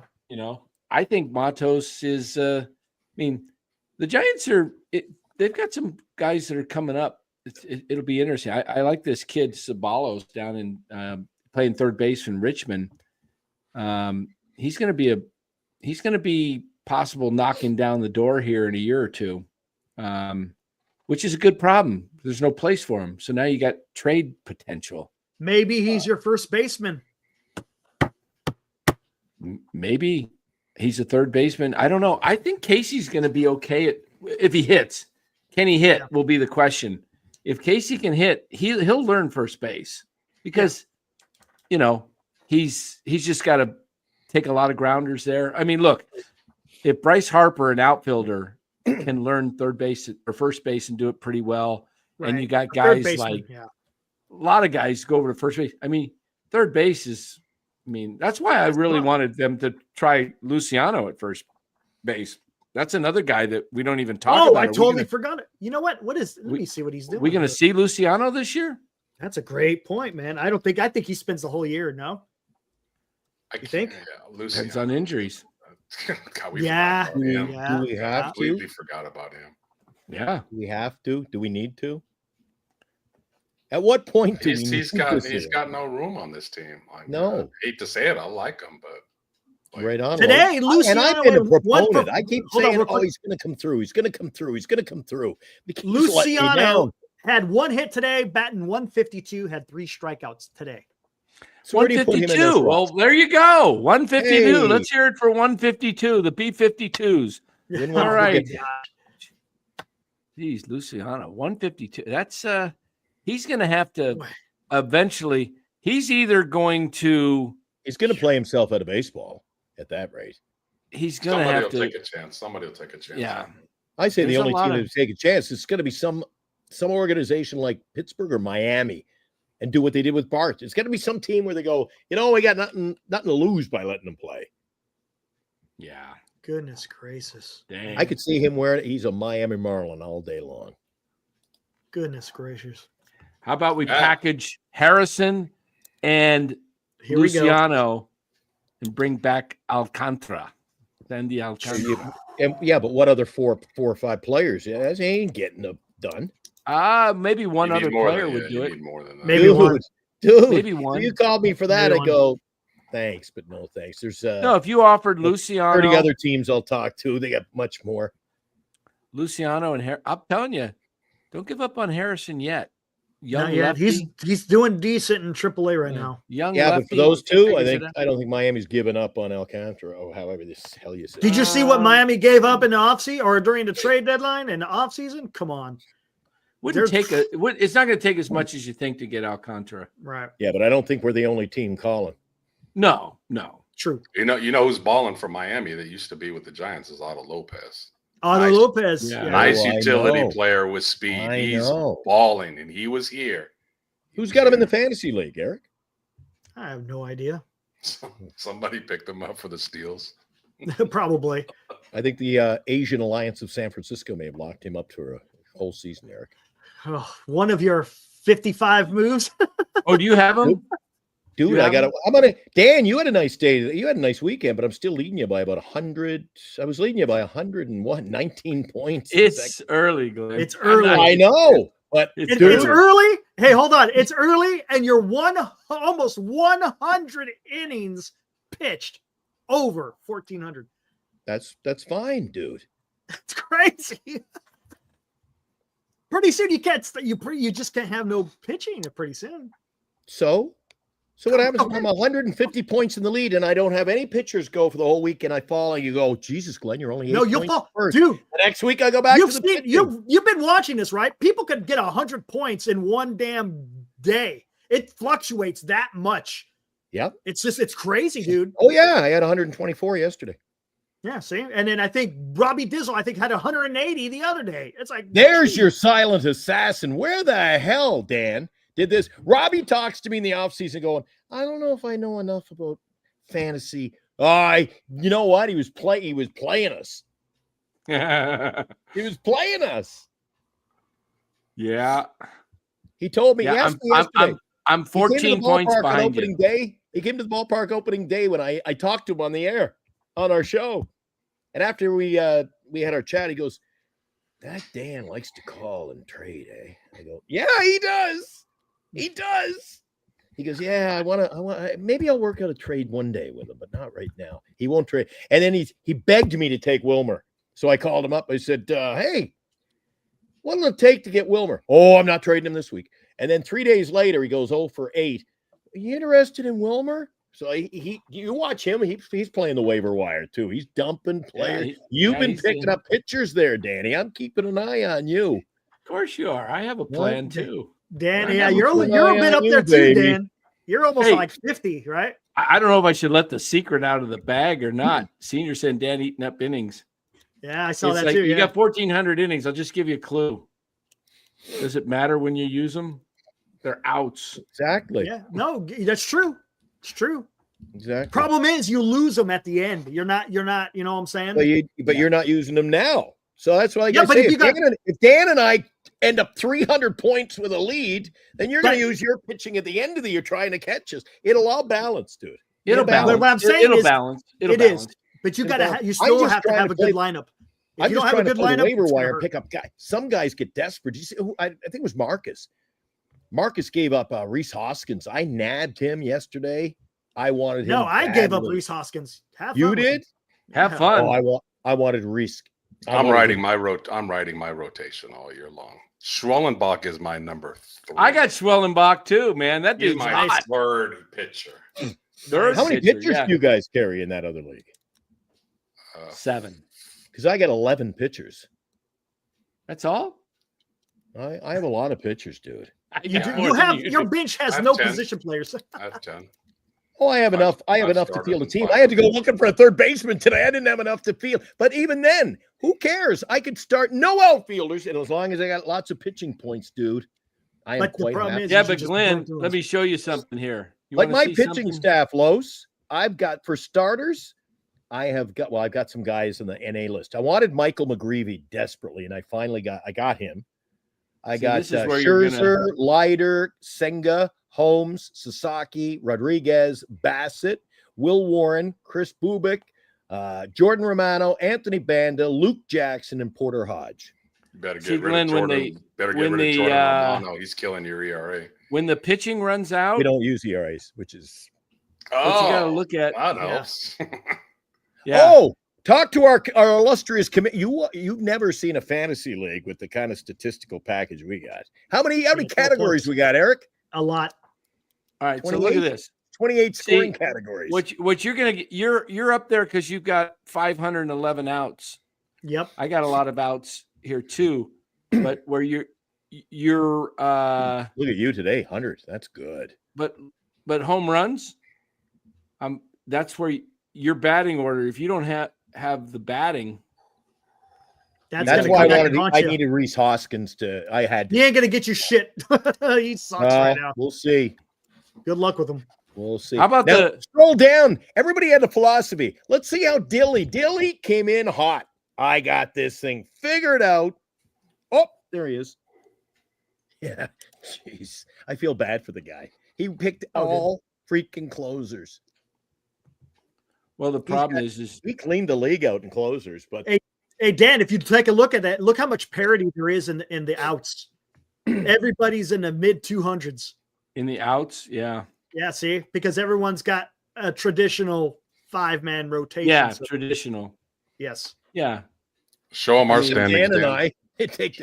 Show them our standings, Dan. I got 500. You want to see? You want to see? I don't want to show those, Los. My reputation will go down. Show them our standings, the majors. We're just AAA, Eric. You want to see that one? All right, there it is. Buster, there he is. Buster's having a struggle in this league, but that's okay. He was last year into May. So you guys are doing points as well? No, hey, I told Eric on the show last night. Bernice has already ordered my plaque. Long year. Yeah, absolutely. Bernice got me a plaque again this year. It'll say, Giant Sports Talk Live.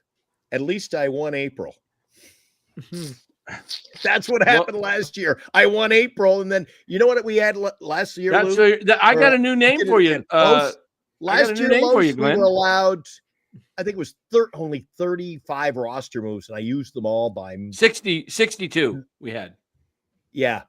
May 1st, I had no roster moves left. I fucked myself. Yeah, we had 65. And then nobody would trade with me. And then I had to pull off trades trying to get back. I had to trade Dan Otani. Oh, what a cluster, man. I have learned not to do that this year. Well, I'm making a lot of moves, but it's unlimited, right, Eric? Unlimited. I'll tell you. And then if I run out of money, I'm going to buy Glenn, I got a new name for you. You've heard of Reggie Jackson, right? Mr. April? October. Mr. October. You are Mr. April. Mr. Open. Yeah, like I said, Bernice got me a little one of these little plastic things last year. Joba's run says, there. I won April. She goes, I'm going to get you another one. At least I won April. Joba's run. I'll make my run. I got a pretty decent offense. It's my pitching's a little weak in this league. Wait a sec. That's the 12-1, isn't it? Yeah, we get 12 points. Yeah. I like that last year, but Eric has to go, no, let's have 28 categories. You know what Look, I'm just not hitting. I'm not hitting. I'm low in my hits, my home runs.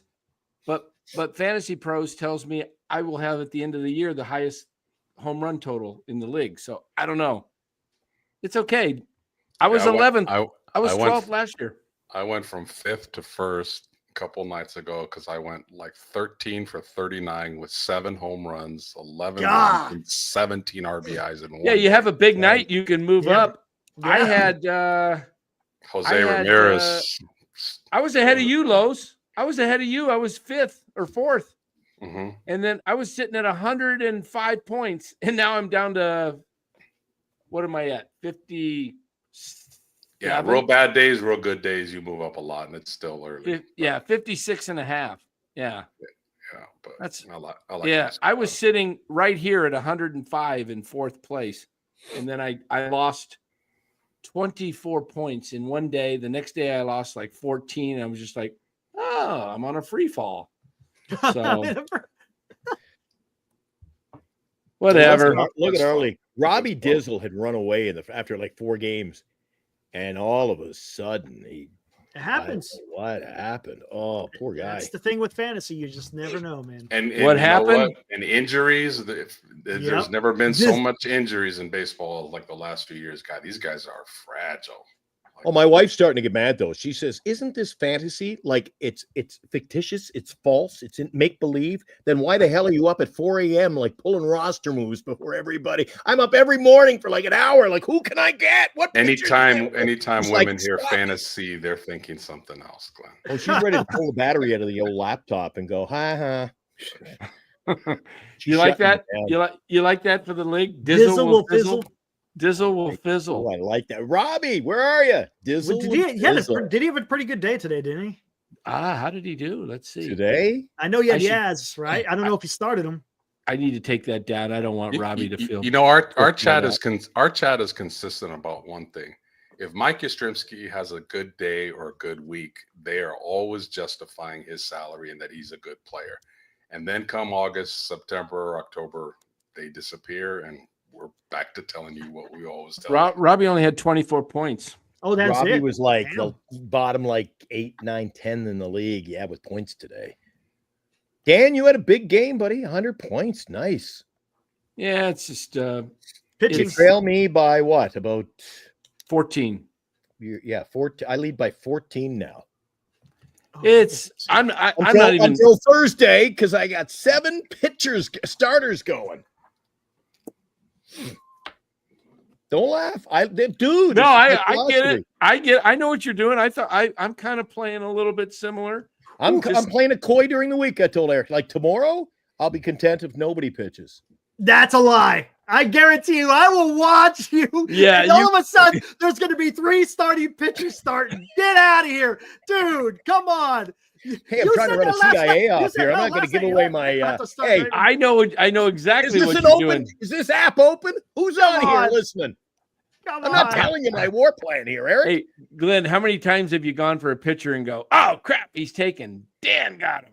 Not too bad. No, not too bad, man. I go in every morning at what is it? I'm in every night at midnight, and then I get up every morning at 4 a.m. I set the alarm and check again, see who's available, because some guys are going to waive guys. That's how I got Hoskins, man. I was right in.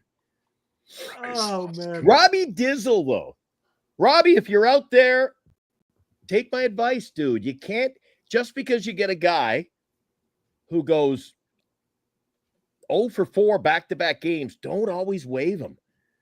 Don't waive him, man. Well, keep waving him. I'll be happy to grab him. Don't worry. Dan, that's for you too. You want to waive anybody because he's having a couple of bad days. I haven't waived any. I haven't even made a trade in the league. Are you? I'm getting trade offers, but everybody I've got a couple. Everybody wants Raleigh from the Mariners, but they're giving me like, well, here's my, here's Bivens for Raleigh. I'm like, you know what? Good thing we're not on the ice. I'd be taking your head off right now. I'd like, don't even message me anymore. And you know the rules, Dan. I don't trade with anybody in this league whose name begins with D. Dilly or Dan. There we go. You're on my no trade list. That's good. Okay. Not after last year. If you had just had a subtly taken Ohtani and went about your business, but no, you had to wave the flag, and there was a parade, and I'm like, that's it. I had to live the second half of the season like an ostrich with my head in the sand. I had to go into hiding, witness protection almost, and you were, oh my God, look what I got. Yeah. You see that? You see that text I sent you, Los, on that trade offer? Yeah, I just briefly looked at it. Yeah, DOA for me. You know what, guys? At the end of the day, if I finish last again this year, it makes watching the ball games fun. I can put on the Angels and White Sox, and I got something to just cheer for. Yeah, it's fantasy baseball. It helps you learn all the players in the league that you never heard of. Yeah, you never heard of. Yeah, right. It's a full-time job, unlike fantasy football for sure. Senior wants to be the first one. Let's hammer something out. Send me something. Let's hammer it out. Senior's going to the game tomorrow. A's and yeah, he's going to the game. Yeah. Nice. Take the over. I'm ready for the game tomorrow. Look, I got my shirt ready. Hey, what do we got? Who's playing tomorrow? A's and the Padres? Yes, A's and Padres. Ooh, I know. Little tip, guys. I hopefully it keeps working. Take the over. Yeah, Senior gave me the tip last week. I saw it. I jumped on it. Hopefully the wind keeps. Dude, the wind never blows in. It doesn't. It always blows out, dude. Oh, that's awesome. The Delta breeze is always going from freaking west to east. So right field is always going to be live. Okay. Always. Yeah, I Well, need, Eric Brent, and I I- need Brent. I need Brent Rooker to get going here a little bit. Yeah, me too. He Brent didn't have a Rooker. good series in Colorado. Eric and I are always looking forward to meaningful games for Eric and I. It always has to do with pitching. If you get the epic type of pitching matchup, it makes the game so much more exciting. Waiting, the build up. And I think we got that tomorrow with Hunter Green coming to town up against Logan Webb. I think that's a great pitching matchup. I'll be there and I can't wait.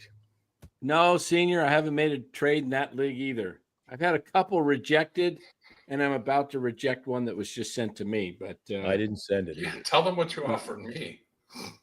Oh, that was a. I couldn't hit reject fast enough. Oh, come on, that wasn't that bad of a deal, Los. Let's see Man, say it and let them decide. Okay, I offered him. I wanted Jose Ramirez because I have him in our other league here. And I Yeah, thought, he's good. It's so much nicer to have. So I offered him Manny Machado, which is a downgrade from Ramirez, and I offered him Bryce Harper for Olsen. Olsen's like a 4th round pick. Harper's a high 2nd. And That's I not also bad. threw in Kobe Mayo on the NA. I thought it was a fair. The It difference wasn't- between Jose Ramirez and Machado is this. Yeah, that's the difference between Matt Olson and Harper is this.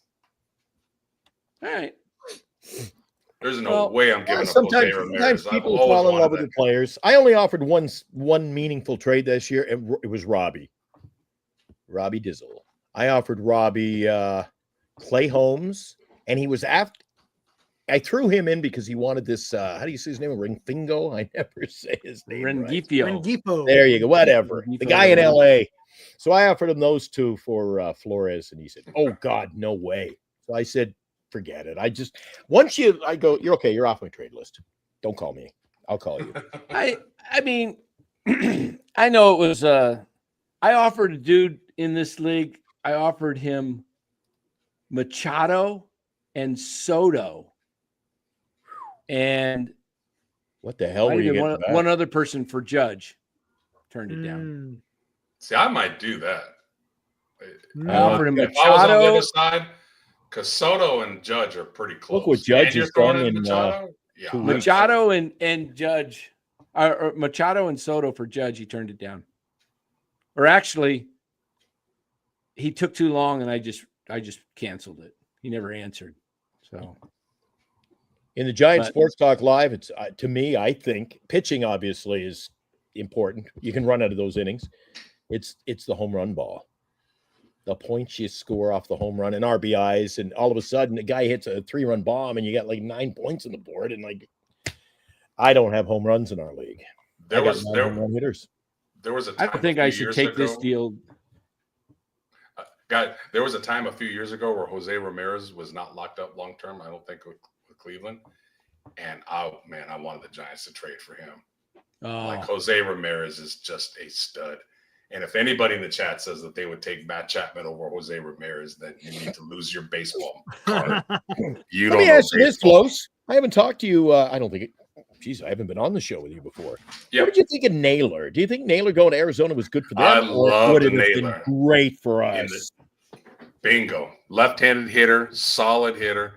Yes. Definite Oh, upgrade over dude. Lamont Wade. They missed the boat on that. Only cost $10 million a year. You're singing my song. Exactly. If Yep. you can It would've pay been Yaz great. 10, why the hell weren't you paying him 10? And you put him right in the middle of this lineup so they could go Ramos, Naylor, and Adames 3, 4, 5, or Chapman or whatever, and you go lefty, righty, lefty. Oh, Naylor Some was serious weight. perfect for this. Big weight. But they love Lamont Wade. You know, the Giants That- like you their know what? guys. Have you, They like their I've heard guys. I've heard Lou talk about it, and it gets under my craw a little bit, but why do the San Francisco Giants fall in love with their players, dude? They do. Like, oh, we can't afford. And we so could do never their give fans, away. as you can see. So do their fans. They fall Don't you in just- love with players. And this has been my pet peeve about Wilmer. where fans have become. Fans are more Who did fans that? of players than the team. Don't you That's just love? been happening. That's been happening for the last 5 to 10 years. They fall in love with players more than the team. Yeah. It's not about team success. It's about their favorite players' success or justifying that they've been backing them instead of the team. Hey, nobody loved Joe Montana more than I did. And when he was traded, it's like, okay, you're on the opposite team. I didn't have a Kansas City Chiefs jersey all of a sudden like so many people did. I was like, all right, let's go, Steve Young. I back my team, man. So There we go. like there are so many fans that back players. Like if Yaz gets traded, like you'll see a revolt. You'll see people picketing outside of Oracle. I'll be Like he's cool. He's got a great glove. I'll give him that.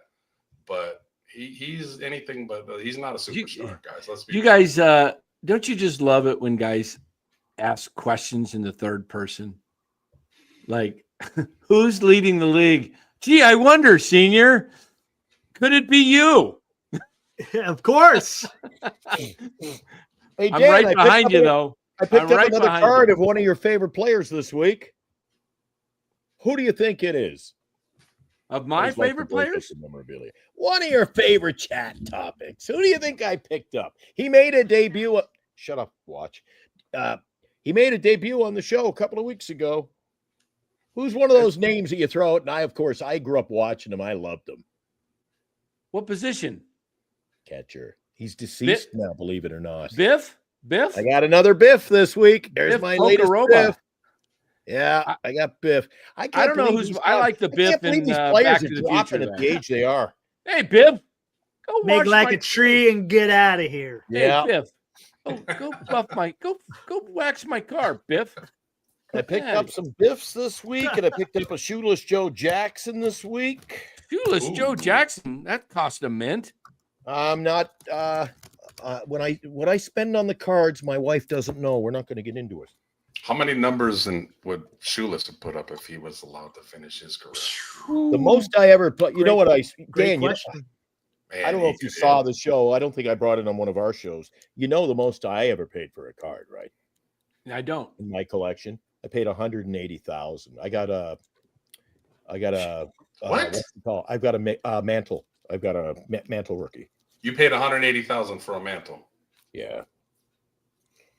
I know. You need to call me for a mortgage, bro. Call me a HELOC to Oh, call man. me, man, for a HELOC to pay that baby off until you resell it. I just Yeah, paid. right, Eric? I just paid $700 this week for a 9.5 condition, beautiful Ray Shock from the White Sox, the scandal year. Hey, give me a. I'll get you 20% bonus on your money if you got a 100 grand. I'll get you 20 grand. You'll have 120 immediately, and then you can turn around What else and I got this week. I take didn't that get a whole 20 lot of out and- baseball. buy yourself a free card. What did I pick up? Oh, I got a real nice gold. You must have heard of this guy. Wilmer, Really nice. And look at him. Talk about no pressure. He hits the ball. The blowing a ball is bubble. he's in the batter's box swinging. Pablo did that all Blow the a time. bubble. Pop a bubble. Pablo did that. That's- all the that's time. Although he That's good smashed a looking bat card. yesterday. Dude, he went into the dugout last. I've never seen that from him before. He Glenn, Glenn, do you remember the phenomenon of the 1990 Leaf set? How hot that was when it came out? That was a the clean Leaf looking baseball. card. Yeah, there's a Sosa was in that. They overcirculated Here. that. I got some rough news for you. You're leading the league in homers. You got. Yeah. I'm only 4 behind you, and I got Marte and Freeman on IL. Wow, that's right. I forgot Freeman and Martel. Yeah, they just. Wait till But those they'll come back. guys. They'll come back. Wait till they come back. It's early.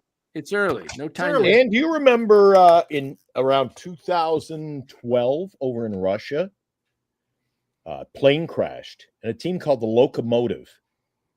All but one player was killed on the plane. Mm.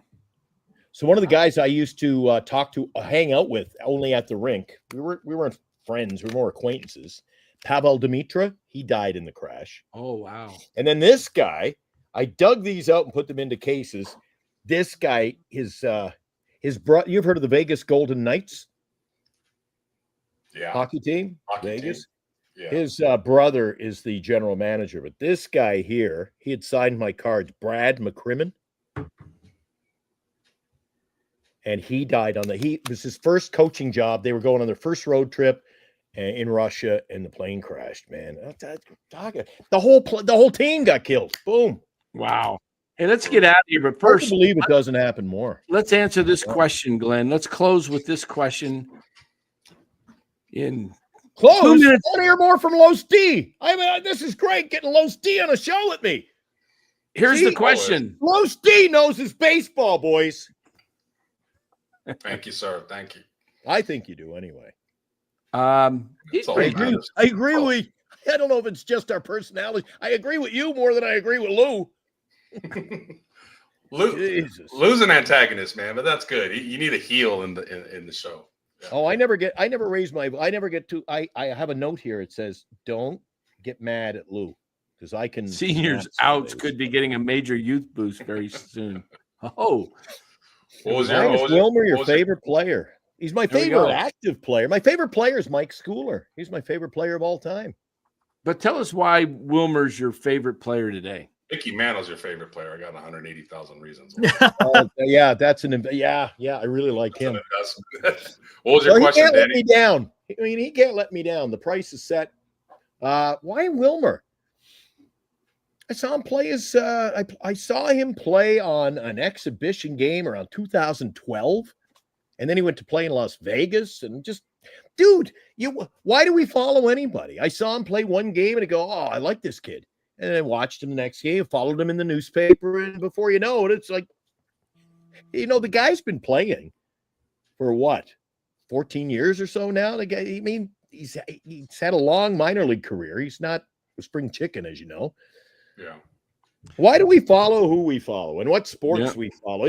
I love the WNBA. Dan don't like it. Lou don't like. Who's to say what we like, right? I don't really care what other people think, to be honest with you. I tell them fuck off. You used to like players when there were more stories and there was more of a game. As it's becoming more and more of a business and players don't stick around, you don't really get attached to them as much as you used to back in the day because you knew they were going to be around for a while. I don't know. Now, if you were here now they're just going and doing where the money is. So it's kind of hard to get really like attached to them as a person. Los, I said to Dan and Eric and Lou on a show about maybe a month ago. Now it's long by, but I said, when I was a kid, it meant so much more to me before the age of the phone and MLB packages where I could watch any game. When my dad would come home at 4:30 in the afternoon from work and he'd have the newspaper, and I'm hoping, because it's a late start, I'm hoping I don't have to wait 2 days to get the box score to find out what the Giants or Mariners did. Great. And I lived for the newspaper and hoping I got a box score. And when was the last time you picked up a box score and read it for like an hour? I would scour a single box score and go to school, and they'd be like, oh, what did Benito Santiago do last night? And I wouldn't have seen the game, but I could tell you, Benito came up in the 7th inning. It's funny. Oh, dude, I was like, everybody was like, Glenn is the sports guy. Sporting Green box score. Yep. Yeah, I love those. And box scores are almost. When was the last time you kept score in a book at a baseball game? It's funny. It's been a long time. However, you should, just for the hell of it. You're not going to believe this, and I'm only going to show you this because you brought that up. Los, I can't show you all of them, but what the hell was that? Oh, that's Dan. As soon as I get the screen back, you can show me. When he gets the screen back, I'll show you. You see what's being delivered? Oh, it's on this. Can you see that arriving tomorrow? The blue thing? Oh, it's a new book. Guess what I bought yesterday? You know what I ordered yesterday, right? Keeping book. Scorebook for the season. Beautiful. Love it. And do you remember there was the kid came in at the beginning of the show here and said, hi, Glenn. Hi, Eric. He's a member of our show. And I only met him last night. I met him because I spoke to him. He keeps scorebook. He keeps the score at the game for every game of the season. Fuck off, Dan. I would love to get Dan on a pair of skates and take you out on the pond, man. Oh, that wouldn't be pretty. Dan, you wouldn't last one shift. I'd send you back to the field goal kicking unit. We lost man. Eric. We lost Eric. I'll take you out on the. Eric died sometime. There he is. I'm here. There he I'm is. here. Dan, you you had a question 10 minutes ago, Dan, to wrap it up. What was your question? That was No, it. he's just asking, Why did he like Wilmer? I'm ready to roll. I just said about Wilmer. I saw him play. I saw Mike Schooler play one game. And all of a sudden, I followed him, and before you know it, you go, "Well, geez, I've been following this guy for a year." What about you? What? It's got to be something that. Who's your favorite player and why? We could do that. We could do that for another show for sure. Our favorite player growing up and why, for sure. I really like. I like Terry Francona. I like this guy. I like this guy. Hey, this is Luis Matos. That was great. He forgot his line. What a good dude, man. He is. I like the Giants. Got a lot of good. I mean, all look at that guy. Look at that guy. I know it's backwards on the screen. Look at that guy. Yeah. Mint condition, unperforated. Exposed uniform. It's Lamont Wade Jr. of the San Francisco Giants, and you're listening to Dan on the NorCal Sports Network. There you go. I can't rip on. I had to have like 7 copies of the Francona card. Oh, Jesus Christ! My wife gets so mad. She goes, "It's okay, you buy one. Why did you have to buy 47 of them?" And I'm like, "I don't know. Jesus, I got cards. You got to see my place, Dan. Holy smoke! I got every sport, you name a team. I can go. Oh, I got this 1947 or this 1962, or I ordered some records this week. I got some records in." It's like an Elks Lodge at my place, man. I don't know. Which logo? Let me see that logo again. Put it away, Dan. Let me see that real quick. And sometimes, you know what? When you follow, I don't have it on this one there, Senior. I don't. I have it's this one. It's when you follow a player or you collect a player.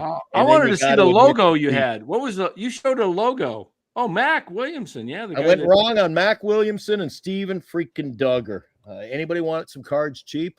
Oh, you bought the, yeah, you bought high on those guys, huh? I went long. I went long on Duggar, and I thought Duggar was going to be a good player. He looked like a good player in 21. Yeah, like he was good glove, but man, he killed me at the ticket booth, man. He killed me at the window. What's worth, Mac Williamson, Steven Duggar, or this, Glenn? Well, they've got my money, pal. I bought season tickets. All right. I called them on Thursday. I want to renew for next season, and they said we can't take your money yet, but we'll take it all right, soon. Guys. Good. We're gonna get out of here. Because... Stop it, Dan. Yeah, it's time to go. Dan. What happened? What happened to the new Dan? You're coming in hard on me. Oh, not hard. There's nothing bad. This is just a logo. That's just oh, is that it? Yeah, that's it. You notice he was popping it in earlier, Lowe's. It's fucking subliminal. I know. All right, I don't think it wasn't much sublimity to it. No, I noticed that. Yeah, I did watch UConn beat South Carolina today. My one time I watch women's basketball. It was a good game. It was a really good game, actually. But see what happened with UConn? They're a better team. Yeah. UConn, and once they took the lead, they were up by like 17, and then 20. And I went, it's over. Yeah, it was over. Did you see the one thing I got to say on this real quick is there was a point UConn was pushing the lead up to like 12 and they were making shots. Dawn Staley was crying. Did you see that on the bench? And she was like, she's crying losing her mind. With like 7 minutes to go in the third quarter still. She's like, oh my gosh, I think she knew it was over. Yes. And she started crying. Yes, the eyes were red, dude. Oh my God. I just saw that. I'm crying. I'm talking about women's basketball.